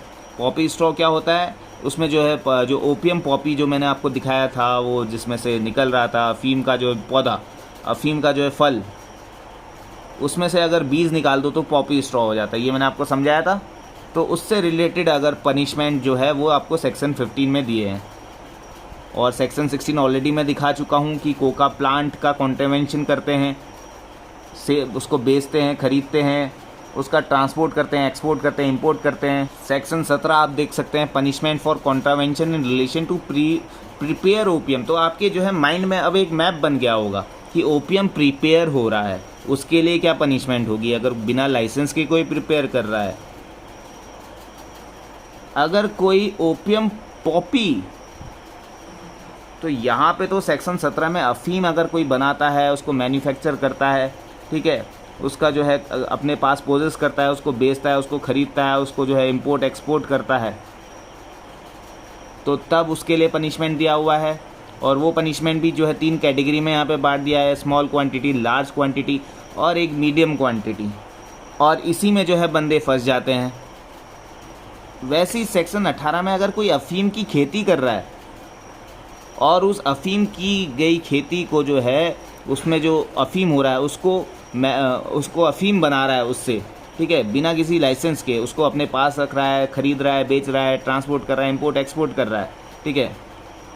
फिर यहाँ पे भी जो वो तीन क्वांटिटी हो गई, स्मॉल क्वांटिटी में रखता है या ख़रीदता है, बेचता है, ट्रांसपोर्ट करता है, इंपोर्ट एक्सपोर्ट करता है, लार्ज क्वांटिटी में इंपोर्ट एक्सपोर्ट ट्रांसपोर्ट करता है, या मीडियम क्वांटिटी में करता है, तो उसके लिए पनिशमेंट जो है अलग अलग यहाँ पे हो जाती हैं। फिर सेक्शन 19 आप देखिए, सेक्शन 19 में लिखा है कि जो कोई भी लाइसेंस ग्रांट करता है, जिस किसी को भी लाइसेंस ग्रांट होता है, तो उनके खेतों में ना मतलब एक पट्टा टाइप का लग जाता है कि इस वर्ष के लिए इसको जो है यहाँ पे लाइसेंस मिला है अफीम उगाने के लिए। ये देख सकते हैं आप अपनी स्क्रीन के सामने, ठीक है। ये बंदे हैं जो अफीम बना रहे हैं, यहाँ पे चीरा मार रहे हैं, फिर इसे सुखाएंगे, सुखाने के बाद 1 दिन बाद जो है ये अफीम कलेक्ट करेंगे। और जिस किसी भी जो है भूमिदार को ये जो है अफीम बनाने का जो है ठेका मिला है या कोई अपनी भूमि में उगा रहा है, और उसका मेन पर्पस क्या है, उसका पर्पस है कि गवर्नमेंट को देना या फिर किसी फार्मास्यूटिकल कंपनी को देना, ठीक है। बेसिकली गवर्नमेंट के पास ही जाता है ये सारा मटेरियल, और गवर्नमेंट जो है फार्मास्यूटिकल कंपनीज़ को देती है। और सेंट्रल गवर्नमेंट के बिहाफ में अगर वो चीज़ हो रही है, ओपियम का जो है कल्टीवेशन हो रहा है, और उसमें क्या होता है कल्टीवेशन में उस अफ़ीम जितनी भी, जैसे मान लीजिए 200 किलो कहीं पे अफ़ीम हो रही है किसी पर्टिकुलर खेत में, उसका जो है जो कल्टीवेटर है वो गबन कर लेता है। 200 किलो में से सिर्फ जो है 50 किलो ही गवर्नमेंट को देता है, 150 किलो जो है वो ब्लैक में बेच देता है। तो उसके लिए भी यहाँ पे पनिशमेंट दे रखा है। और ऐसे केस में पनिशमेंट क्या है, it shall not be less than 10 years but which में एक्सटेंड टू 20 ईयर्स। अब आपने जो है ओपियम वाला जो है ख़त्म कर लिया। अब अगर कहीं पे भी जो है कैनेबिस प्लांट यानी कि जो है चरस हो रही है, ये वीडियो आप देख सकते हैं। ये मैं एक गांव में गया था और वहाँ पे ये मैंने वीडियो बनाई थी। वहाँ पे उस गांव वालों ने ये अपने खेतों में उगाई हुई थी, और ये बहुत सारे गांव वाले उगाते भी हैं जिनके पास खेत होते हैं, जिनके पास जो बहुत दूर दूर क्षेत्र में होते हैं। उनके वहाँ कौन चेक करने जा रहा है, कोई भी चेक करने नहीं जा रहा है, तो वो अपने पर्सनल यूज़ के लिए या फिर ऐसे बेचने के लिए उगा लेते हैं। ये आप देख सकते हैं ये वाली वीडियो।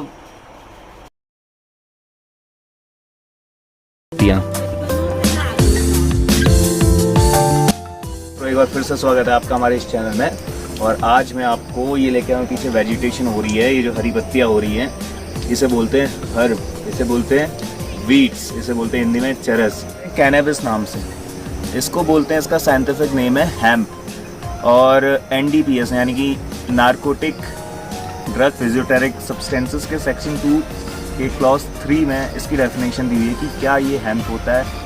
ठीक है, तो ये सारी चीज़ें आप देख लीजिए। है ये है, देखिए कैनेबिस हेम्प, इससे ही चरस बनती है, इससे ही भांग बनता है ना, और इससे ही इसे सुखा के पूरा गांजा बन जाता है।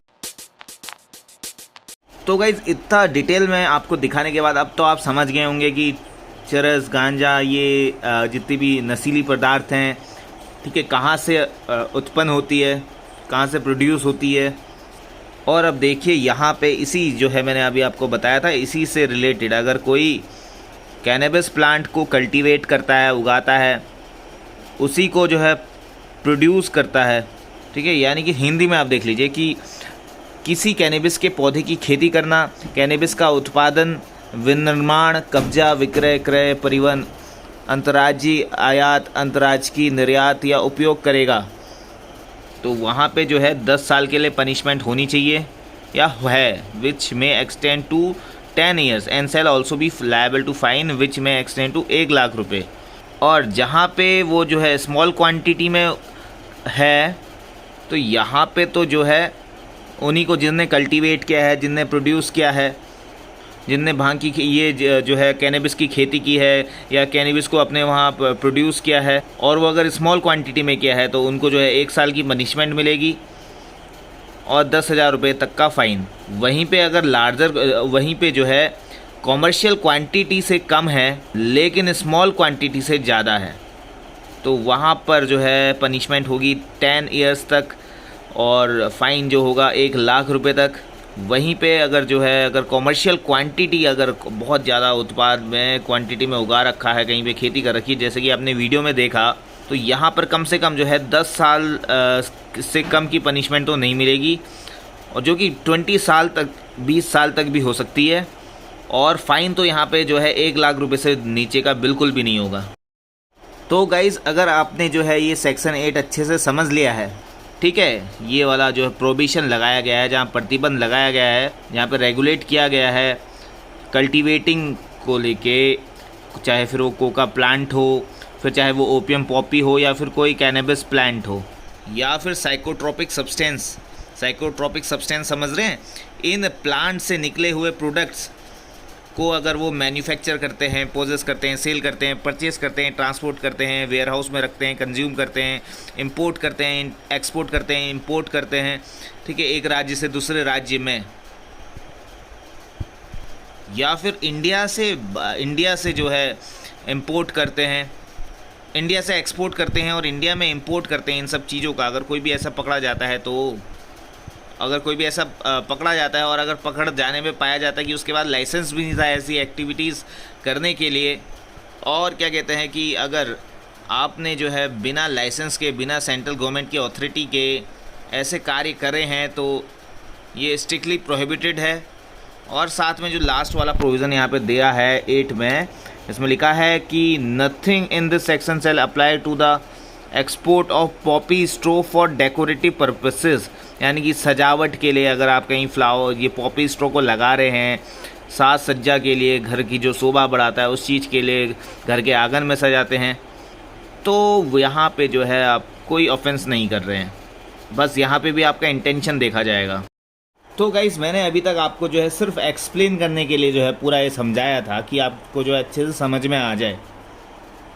अब इम्पॉर्टेंट चीज़ें यहाँ पे हम लिखने जा रहे हैं, इम्पॉर्टेंट सेक्शन लिखने जा रहे हैं जहाँ पे कोई चीज़ जैसे डिफ़ाइन है, जैसे कि पहले तो हम इसका नाम ही लिख लेते हैं, NDPS, narcotic drugs and psychotropic substances, psychotropic substances.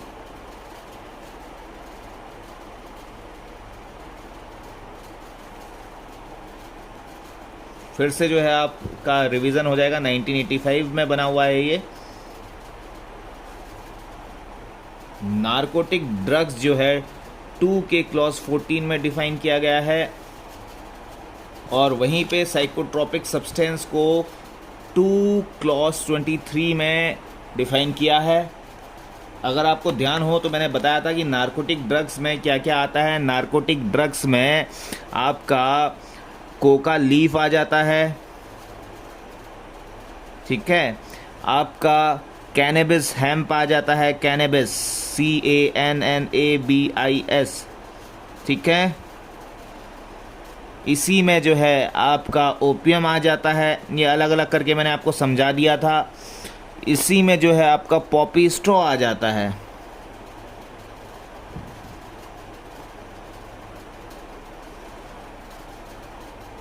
और इसी में बहुत बढ़िया चीज़ यहाँ पे दे रखी है, ऑल मैन्युफैक्चर्ड गुड्स, इसको समझना।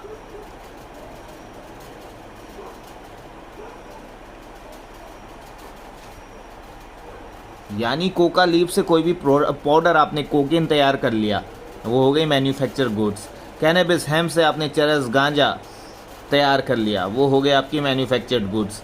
ओपियम से आपने जो है, ओपियम से जो है अफीम, अफीम से जो है आपने मॉर्फिन तैयार कर ली, वो हो गई आपकी मैन्युफैक्चर्ड गुड्स। पॉपी स्ट्रॉ से जो है आपने जो है कोई भी पॉपी स्ट्रॉ से कोई भी जो है प्रोडक्ट बना लिया जिससे नशा वगैरह होता है, वो है आपका मैन्युफैक्चर्ड गुड्स। फिर साइकोट्रॉपिक सब्सटेंसेस की बात करें तो 223 में इसको डिफ़ाइन किया है, और इसमें क्या हो जाएगी, इसमें क्या डेफिनेशन अगर आप पढ़ोगे तो उसमें क्या लिखा है कि नेचुरल और सिंथेटिक। सिंथेटिक क्या होता है कि किसी भी केमिकल प्रोसेस द्वारा किसी भी नेचुरल प्रोडक्ट से कुछ और चीज़ प्रोड्यूस करना, कुछ और चीज़ मैन्युफैक्चर करना। जैसे आपने किसी को जो है पेन किलर बना दिया, यानी कि इस साइकोट्रॉपिक सब्सटेंस में ये सब भी ऐड हो जाएगा नेचुरली, ठीक है। जो पेड़ पौधे, जो पौधे वगैरह हो रहे हैं नेचुरली जो हो रहे हैं वो भी, और सिंथेटिक उनसे बनाए गए प्रोडक्ट्स भी जो हैं इस साइकोट्रॉपिक सब्सटेंस में इंक्लूड हो जाएंगे। तो ओवरऑल आप ये कह सकते हैं कि जो है साइकोट्रॉपिक सब्सटेंस के अंदर ही, ये साइकोट्रॉपिक सब्सटेंस है, इसके अंदर ही जो है नारकोटिक ड्रग्स आ जाएंगे।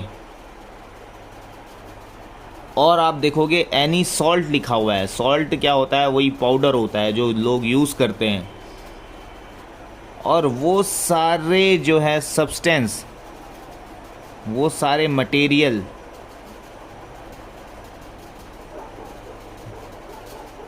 जो कि यूज़ आते हैं, used in preparation of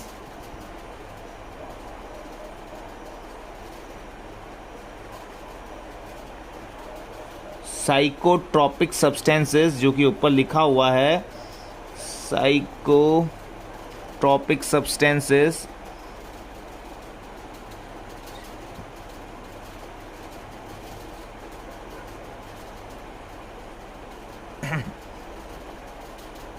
specified in schedule, जो मैंने आपको पीछे शेड्यूल दिखाई थी, ठीक है। फिर आप जो है कोका लीफ की अगर बात करें तो कोका लीफ को 2 के क्लॉज 6 में आप देख सकते हैं, डिफाइन किया गया है। कैनेबिस हेम्प को 2 के क्लॉज 3 में, सेक्शन 2 के क्लॉज 3 में डिफाइन किया गया है।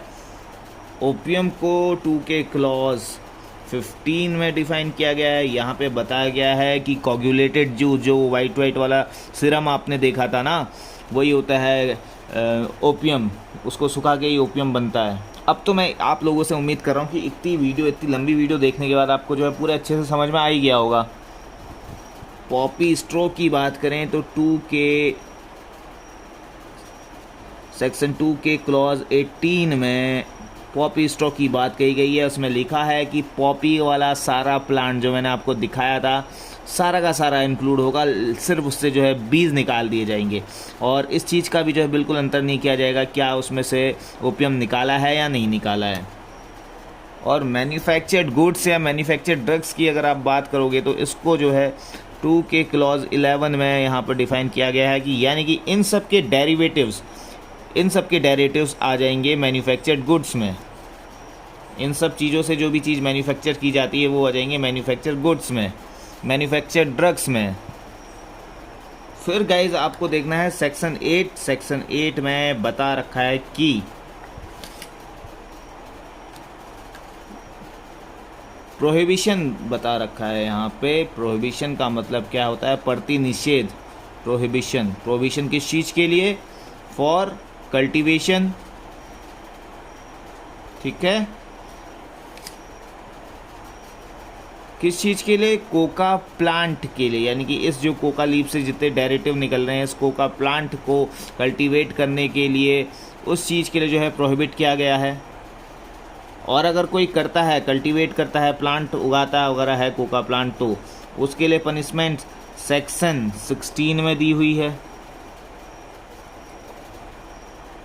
कल्टीवेशन के बाद जो है गैदर भी बताता है, अगर कोई जो है इकट्ठा संग्रह करता है उस पर्टिकुलर कोका प्लांट को जो उसने उगाया है, और आगे पर्पस क्या होगा, उसको मैन्युफैक्चर करेगा, कुछ और चीज़ बनाएगा, ड्रग्स बनाएगा या बेचेगा किसी को, तो सेक्शन 8 में कल्टीवेशन और गैदर की बात की गई है। अगर कोई ऐसा करता है तो पनिशेबल ऑफेंस है। और किस चीज़ का कल्टीवेशन, किस चीज़ का गैदर, पहला कोका प्लांट का, दूसरा जो है उसने बताया है ओपियम इसका, और दूसरा उसने बताया है कैनेबिस का, कैनेबिस प्लांट का। इन चीज़ का जो है जो है इसके लिए रिस्ट्रिक्शंस बता रखी है, इसको प्रोहिबिट किया गया है, इनको उगाना, इनको कल्टीवेट करना। फिर उसी के बाद में जो है सेक्शन 8 में ही जो है प्रोड्यूस करना, मैन्युफैक्चर करना, इन सारी चीज़ों को, इनका जो है उत्पादन करना, प्रोड्यूस करना, ठीक है, इनका जो है इनको सेल करना, इनको जो है इनको बाय, इनको ख़रीदना, इनको बेचना, इनका इंपोर्ट और इनका एक्सपोर्ट, सब में प्रतिबंध है।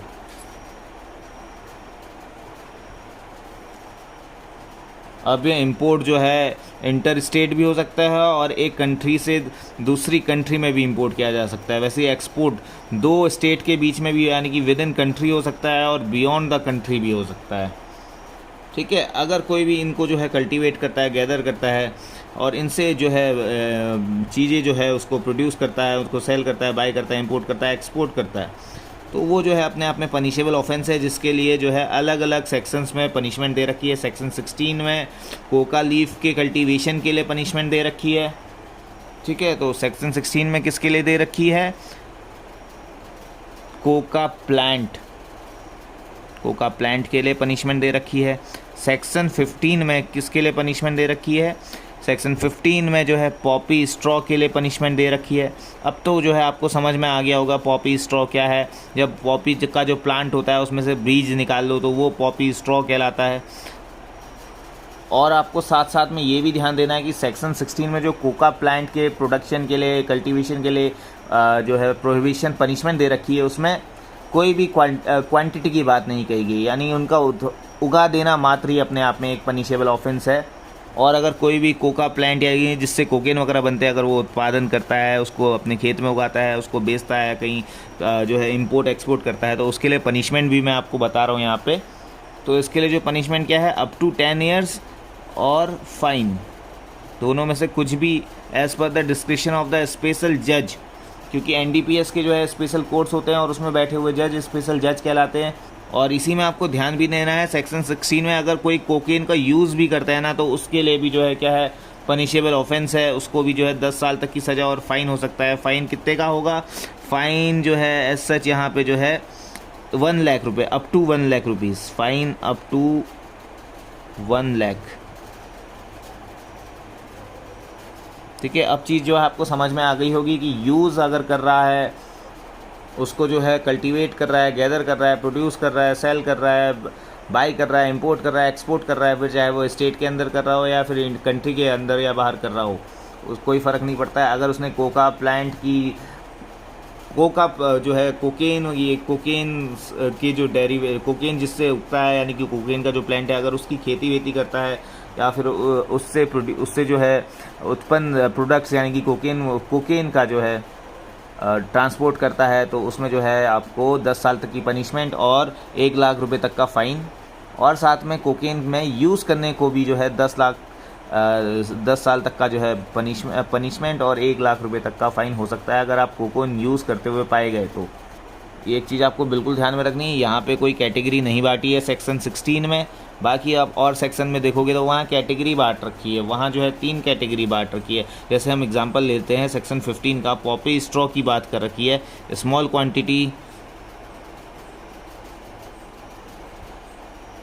लार्ज मीडियम क्वांटिटी हम कह सकते हैं, more than small but less than commercial, उसको हम मीडियम क्वांटिटी बोल सकते हैं, और एक होती है कॉमर्शियल क्वांटिटी। ठीक है, एक्सेप्शन क्या है? एक्सेप्शन मैंने आपको बताया था, सेक्शन 8 में मेंशन था, सिर्फ और सिर्फ मेडिसिनल पर्पस के लिए और साइंटिफिक पर्पस के लिए।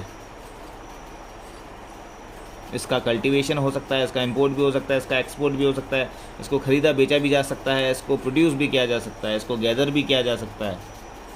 वहीं पे पॉपी स्ट्रॉ की बात करें तो स्मॉल क्वांटिटी में रखना भी अपने आप में पॉसिबल जो है पनिशेबल ऑफेंस है, मीडियम क्वांटिटी में रखना भी पनिशेबल ऑफेंस है, और कमर्शियल क्वांटिटी में रखना भी पनिशेबल ऑफेंस है। तीनों में जो है पनिशमेंट डिफरेंट है। स्मॉल क्वांटिटी में अगर कोई रखता है या कल्टीवेट करता है तो इसमें भी सेम सीन है। पॉपी स्ट्रॉ में अगर कोई प्रोड्यूस करता है, कोई सेल करता है, परचेज़ करता है, एक्सपोर्ट करता है, इंपोर्ट करता है, यूज़ करता है, ठीक है, यहाँ पे यूज़, इसमें भी है यूज़ वाली बात प्रोविज़न हो गई है। और वो स्मॉल क्वांटिटी में करता है या मीडियम क्वांटिटी में करता है या कॉमर्शियल क्वांटिटी में करता है, तो यहाँ पे जो है 1 ईयर तक का इम्प्रिजनमेंट हो सकता है और फाइन अप टू 10,000 रुपीज़, 10,000। अब मीडियम क्वांटिटी क्या होगी? मीडियम क्वांटिटी होगी स्मॉल क्वांटिटी से ज़्यादा और कॉमर्शियल क्वांटिटी से कम। यहाँ पे पनिशमेंट में देखना 1 साल तक सज़ा थी, मीडियम क्वांटिटी रखने में 10 साल तक की सज़ा हो सकती है और 1 लाख तक का फ़ाइन हो सकता है।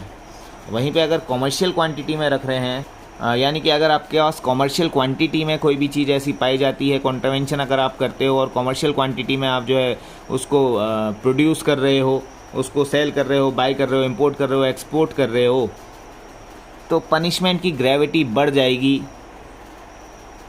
सबसे पहले तो जो है आप फ़ाइन देखिए, फ़ाइन 2 लाख तक का है, 2 लाख तक up to as per the description of the जज। और जो है पनिशमेंट जो है 10 साल से ऊपर, ठीक है, 10 साल से ऊपर और 20 साल से नीचे, as per the description of the जज, यानी कि which shall not be less than 10 years but which में एक्सटेंड अप टू 20 ईयर्स। ठीक है, अब क्या स्मॉल क्वांटिटी होती है, क्या मीडियम क्वांटिटी में कितना अमाउंट आता है, कॉमर्शियल क्वांटिटी में कितना अमाउंट होता है, ये सेंट्रल गवर्नमेंट या स्टेट गवर्नमेंट जो है सेंट्रल गवर्नमेंट जो है डिफ़ाइन करती है।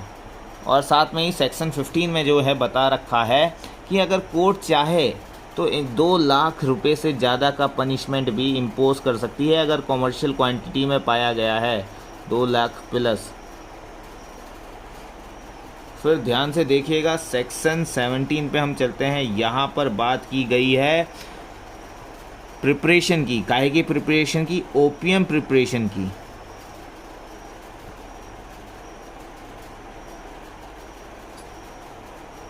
देखिए लॉ ये मना नहीं करता है कि आप कोका प्लांट नहीं जो है उगा सकते हैं, पॉपी स्ट्रॉ जो है कल्टीवेट नहीं कर सकते हैं, अपने पास स्टोर नहीं कर सकते हैं, वो ओपियम जो है प्रिपेयर नहीं कर सकते हैं। बस शर्त ये होनी चाहिए कि आपको जो है लाइसेंस मिला होना चाहिए, और वो लाइसेंस भी जो है पर्पस क्या होना चाहिए, वो मेडिकल पर्पस के लिए होना चाहिए, वो साइंटिफिक पर्पस के लिए होना चाहिए, यानी कि उससे जो है आप सीधी तौर पर दवाइयाँ बना रहे हैं, मेडिसिन बना रहे हैं। तो अब तक तो आप समझ गए होंगे कि ओपियम की प्रिपरेशन अगर यहाँ पे बात की जा रही है तो ओपियम क्या है। ओपियम वो जो वाला जो सब्सटेंस था, जो लिक्विड वाला सब्सटेंस था, उसी को ओपियम बोला जा रहा है। जो पॉपी स्ट्रॉ, जो पॉपी प्लांट में जो है चीरा लगा के निकाला जा रहा था, वही अफीम, यानी कि अफीम बोलते हैं इसे हिंदी में। अगर आप जो है ओपियम प्रिपेयर कर रहे हो स्मॉल क्वांटिटी में, मीडियम क्वांटिटी में और कॉमर्शियल क्वांटिटी में, तो इन क्वांटिटी में रखते हो तो इसके लिए पनिशमेंट आपको सेम है, ठीक है। जो पॉपी स्ट्रॉ के लिए है वही ओपियम प्रिपरेशन के लिए भी है। अगर जो है आप बैड इंटेंशन से उसको कल्टीवेट करते हो, प्रोड्यूस करते हो, सेल करते हो, बाय करते हो, इंपोर्ट करते हो, एक्सपोर्ट करते हो, सिंपल सी बात ये है। और यहाँ पे भी है जो है, अगर जज की सटकी तो वो 2 लाख रुपए से ज़्यादा का पनिशमेंट भी लगा सकता है अगर आपकी कॉमर्शियल क्वांटिटी है आपके पास, या आप कॉमर्शियल क्वांटिटी में डील कर रहे हो। सेक्शन 18 सिंपल सी बात जो है वो करता है अफ़ीम की खेती के बारे में। सेक्शन 18 जो है ओपियम पॉपी की खेती के बारे में जो है, कल्टीवेशन के बारे में प्रावधान करता है कि भाई आप जो है कल्टीवेट कर सकते हो, लेकिन आपको लाइसेंस ग्रांट होना चाहिए उस कल्टीवेशन के लिए। आप जो है अफ़ीम पोस्त की खेती, इसको बोलते हैं अफ़ीम पोस्त, उसकी आप खेती, या फिर इसी ओपियम पॉपी से जो है अफ़ीम बनाना, ओपियम पॉपी का कल्टीवेशन, साथ में प्रोड्यूस, उगाना, और बाकी ये वाले प्रोसेस, सेल करना, बाय करना, इंपोर्ट करना, एक्सपोर्ट करना। इस ओपियम पॉपी से उत्पादित किए गए जो है प्रोडक्ट जो है इसका अफ़ीम को जो है बेचना वगैरह। और सेक्शन 18 में सिर्फ 2 क्वांटिटी की बात की गई है, एक स्मॉल और दूसरी कॉमर्शियल। तो अगर यहाँ पे मीडियम क्वांटिटी का जो है उत्पादन नहीं हो रहा है, कल्टीवेशन नहीं हो रहा है, तो जाहिर सी बात है जो मीडियम क्वांटिटी के लिए पनिशमेंट दी जाती थी वो भी हट जाएगी। 10 साल तक पनिशमेंट और 1 लाख रुपए तक का फ़ाइन वाला जो है प्रोविज़न हट जाएगा। उसके बदले सीधा स्मॉल में तो यही रहेगा 1 साल तक का और 10,000 तक का फ़ाइन, और जो है कॉमर्शियल में यही आ जाएगा not less than 10 years, commercial में नॉट लेस देन 10 ईयर्स और फाइन, और अप टू 20 ईयर्स, ठीक है, ये वाली बात कही गई है। और अगर फ़ाइन की बात करें तो 1 लाख से कम का फ़ाइन यहाँ पर नहीं होगा, यानी कि कम से कम 1 लाख रुपए तो होगा ही, और जो है it can extend up to 2 lakh rupees, ठीक है।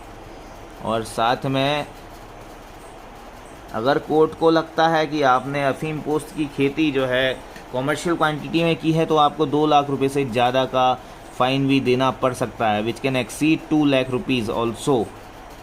फिर सेक्शन 19 बात कर रहा है, वो भी पनिशमेंट की बात कर रहा है। पनिशमेंट क्या है कि एम्बेजलमेंट की। एम्बेजलमेंट क्या होता है? एम्बेजलमेंट का मतलब होता है कि जो भी मान लीजिए खेती है, इस खेत से 4 किलो का जो है अफ़ीम वगैरह हो रहा है, 4 किलो के अफ़ीम में से 3 किलो जो है अफ़ीम जो फार्मर है इस खेत का वो अपने पास रख लेता है, उसे ब्लैक में बेच देता है, और जो बाकी अफ़ीम है 1 किलो वो सिर्फ गवर्नमेंट को देता है, या उसके लिए जो है मेडिसिनल यूज़ करता है, साइंटिफिक यूज़ करता है।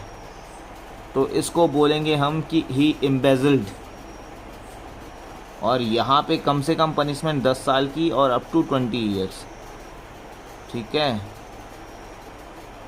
और फ़ाइन की अगर बात करें तो कम से कम 1,00,000 रुपये से लेके 2,00,000 रुपये तक का फ़ाइन इसको देना पड़ सकता है। और फिर वही बात कि 2,00,000 से ऊपर भी जो है फ़ाइन 2,00,000 प्लस भी हो सकता है, as per the case, as per the production, कि कितना प्रोडक्शन उसने किया है और कितना जो है अमाउंट उसने गबन किया है। तो यहाँ पर आपने देखा सेक्शन 16, सेक्शन 15, सेक्शन 17 में अभी यहाँ पे कोका और अफीम वगैरह की बात हो रही है। सेक्शन 20 से चरस गांजे वगैरह की बात आ जाती है। सेक्शन 20 में लिखा हुआ है कि punishment for contravention in relation to cannabis plant, cannabis plant, ठीक है। कैनबिस प्लांट की अगर आपको डेफिनेशन देखनी है तो 2 के क्लॉज 3 में आप जा सकते हैं। वहाँ पर टोटली जो है क्लियरली डिफाइन कर रखा है कि कैनबिस प्लांट में क्या क्या आएगा, ठीक है। मैं आपको जो है बता चुका हूँ, अगर नहीं बताया है मैंने तो मैं आपको बता देता हूँ। चरस प्लस गांजा,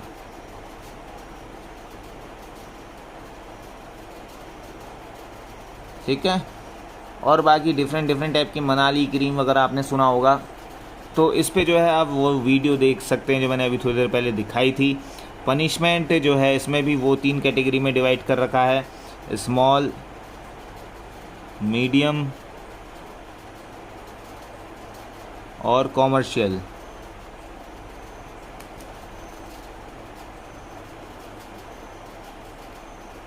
पनिशमेंट लगभग सेम ही है, 1 ईयर और up to 10,000 fine, up to 1 year और अप टू 10,000। और हो क्या रहा है सब में, वही हो रहा है कि सब में जो है ट्रांसपोर्ट हो रहा है, एक्सपोर्ट हो रहा है, इंपोर्ट हो रहा है, यूज़ हो रहा है।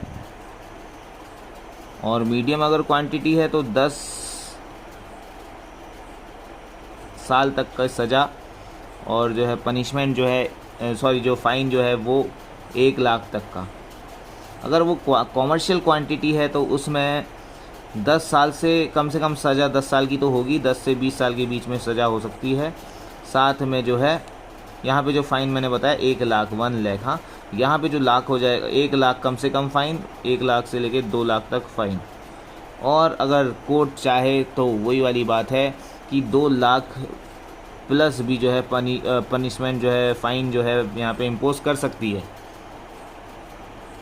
फिर यहाँ पे ऑलमोस्ट जो है ये सारे जो कवर हो ही गए हैं अभी तक। कोका लीफ का अगर कोई प्रोडक्शन वगैरह कर रहा है, कैनबिस का अगर कोई प्रोडक्शन वगैरह कर रहा है, ओपीएम का जो है प्रोडक्शन वगैरह कर रहा है, यूज़ वगैरह कर रहा है, पॉपी स्ट्रॉ का जो है प्रोडक्शन वगैरह जो है कर रहा है, ठीक है। तो इन सब के लिए जो है मैंने आपको बता ही दिया है। फिर बाद में जो 21 में है ना, वो मैन्युफैक्चर्ड गुड्स के बारे में, मैन्युफैक्चर्ड ड्रग्स के बारे में बात की गई।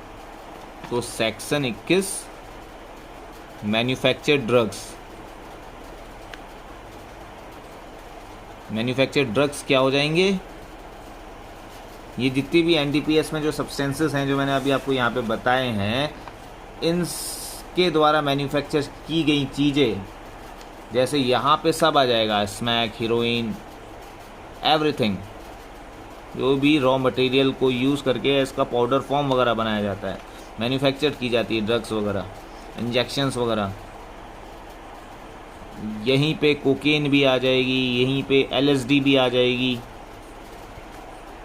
और ये मैन्युफैक्चर ड्रग्स जो है खेत में तो उगाई नहीं जा सकती, इसलिए कल्टीवेट तो यहाँ पे शब्द है ही नहीं। यहाँ पे क्या क्या है, यहाँ पे है मैन्युफैक्चर, यहाँ पे है, और बाकी वो सारी तमाम चीज़ें। मैन्युफैक्चर के अलावा पोजेस के अलावा सेल, परचेज, ठीक है, ट्रांसपोर्ट, 1 किलोमीटर से 2 किलोमीटर आप ले गए, ट्रांसपोर्ट कर दिया आपने, तो वहाँ पे भी जो है आप इस सेक्शन के अंदर बच जाओगे। ट्रांसपोर्ट के बाद एक्सपोर्ट और इंपोर्ट। एक्सपोर्ट और इंपोर्ट कैसा, या तो इंटर स्टेट होगा या फिर 2 कंट्रीज़ के बीच में, इंटर कंट्रीज़ हो सकता है, ऐसे आप लिख सकते हैं, इंटर कंट्री आप लिख सकते हैं, 2 कंट्रियों के बीच में इंपोर्ट और एक्सपोर्ट होना। ये भी जो है अगर मैन्युफैक्चर्ड ड्रग्स होता है, इन सब चीज़ों का जो है तस्करी होती है बेसिकली, सिंपल सी बात। फिर जो है ना इसकी जो पनिशमेंट वही है, अगर लार्ज क्वांटिटी होगी, अगर स्मॉल, देखिए सबसे पहले स्मॉल क्वांटिटी होगी, स्मॉल के बाद जो है मीडियम क्वांटिटी होगी, तो अब तक तो जो है आप अनुमान लगा सकते हैं। और अगर लार्ज या कहें या कॉमर्शियल क्वांटिटी कहें, देखिए दोनों सेम ही बात है।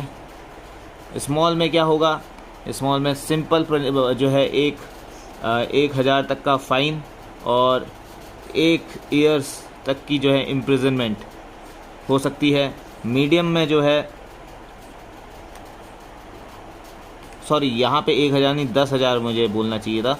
मीडियम की अगर बात करें तो अप टू 1 लाख, ठीक है, 1 लाख से 1 लाख तक कितना भी जो है पनिशमेंट इम्पोज किया जा सकता है। और फाइन की अगर बात करें तो 10 साल, यहाँ पे मैं लिख दे रहा हूँ up to 10 years, up to 10 years imprisonment.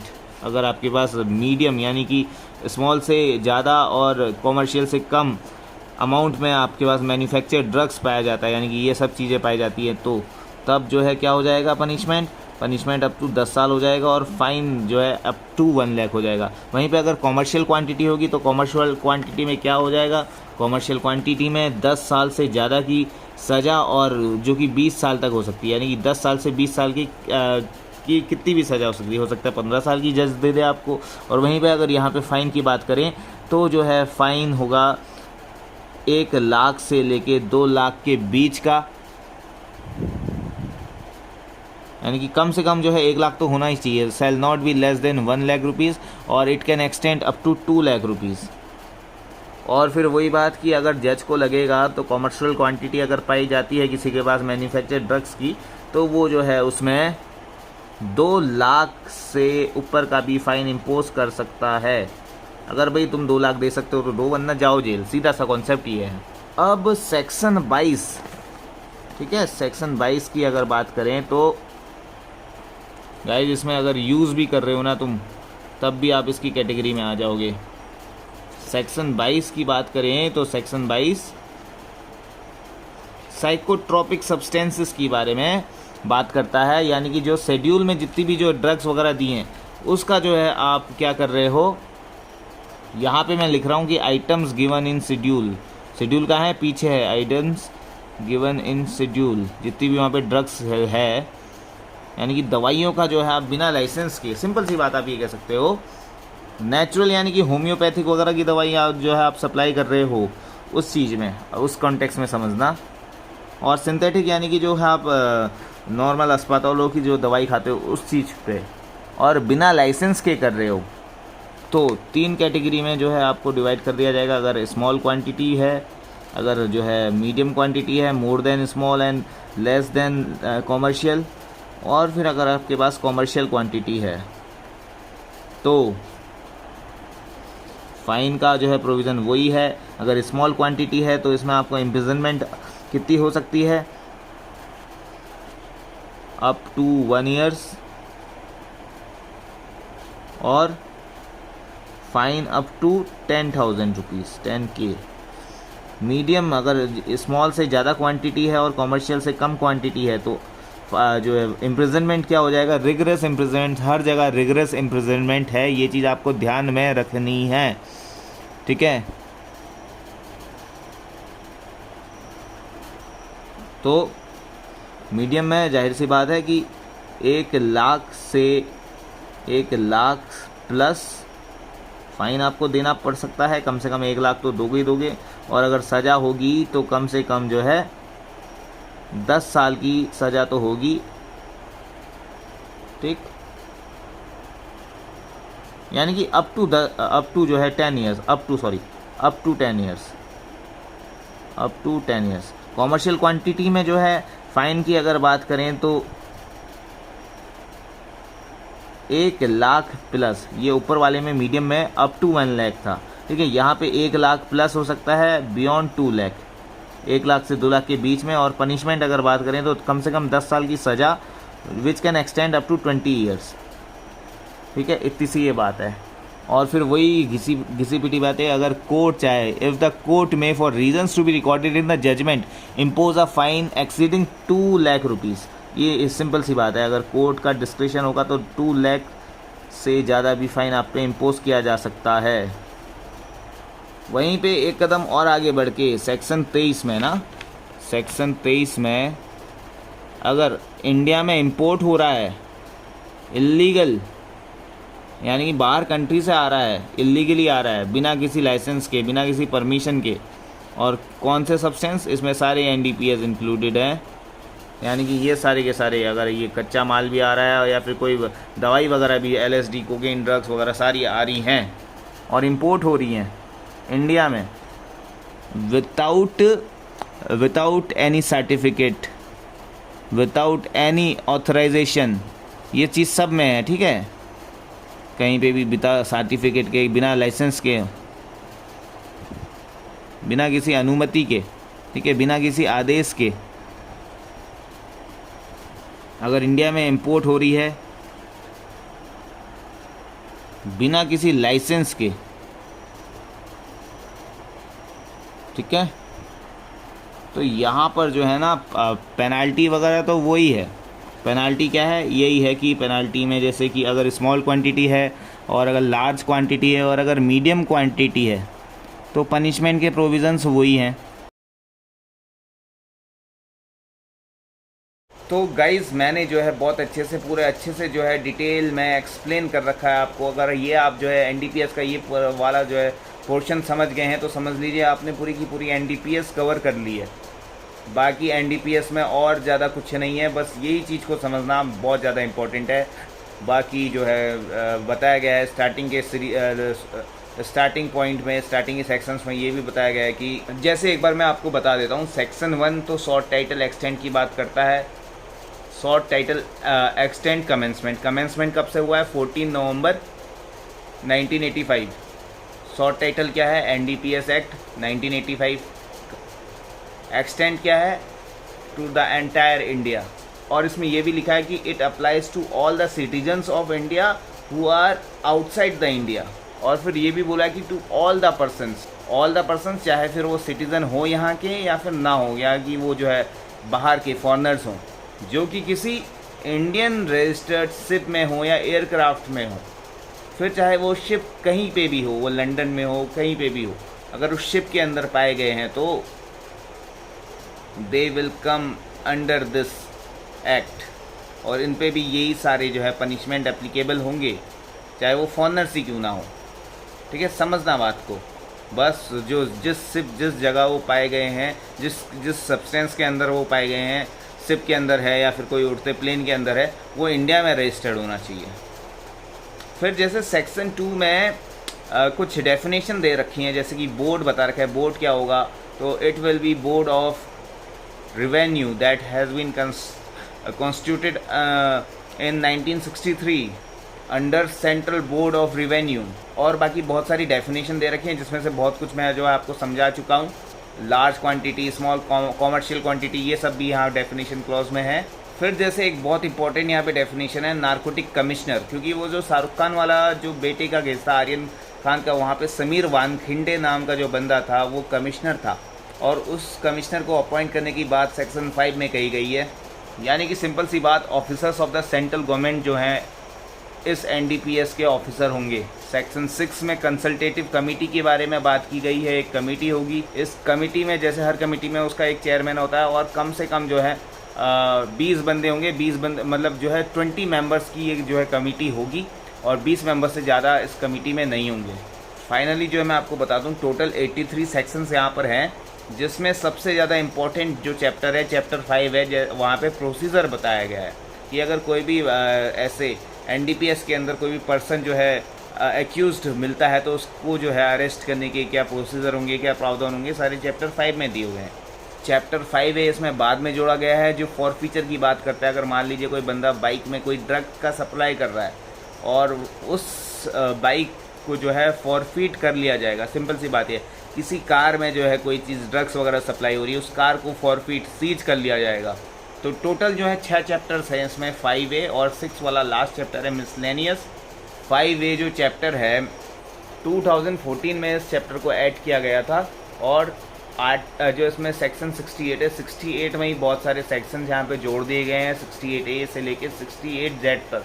जैसे एक बार आपने प्रॉपर्टी जो है, जो भी मूवेबल प्रॉपर्टी है, ठीक है, या इमूवेबल प्रॉपर्टी है, जहाँ पे भी सामान रखा गया है, उसको जो है रिलीज़ करने की बात भी कही गई है और जो है अपील की भी बात यहाँ पर कही गई है। जैसे 68N बोलता है कि there shall be an appellate tribunal, जहाँ पे स्पेशल कोर्ट्स के द्वारा ये दिए गए डिसीज़न के खिलाफ जो है अपील हम कर सकते हैं।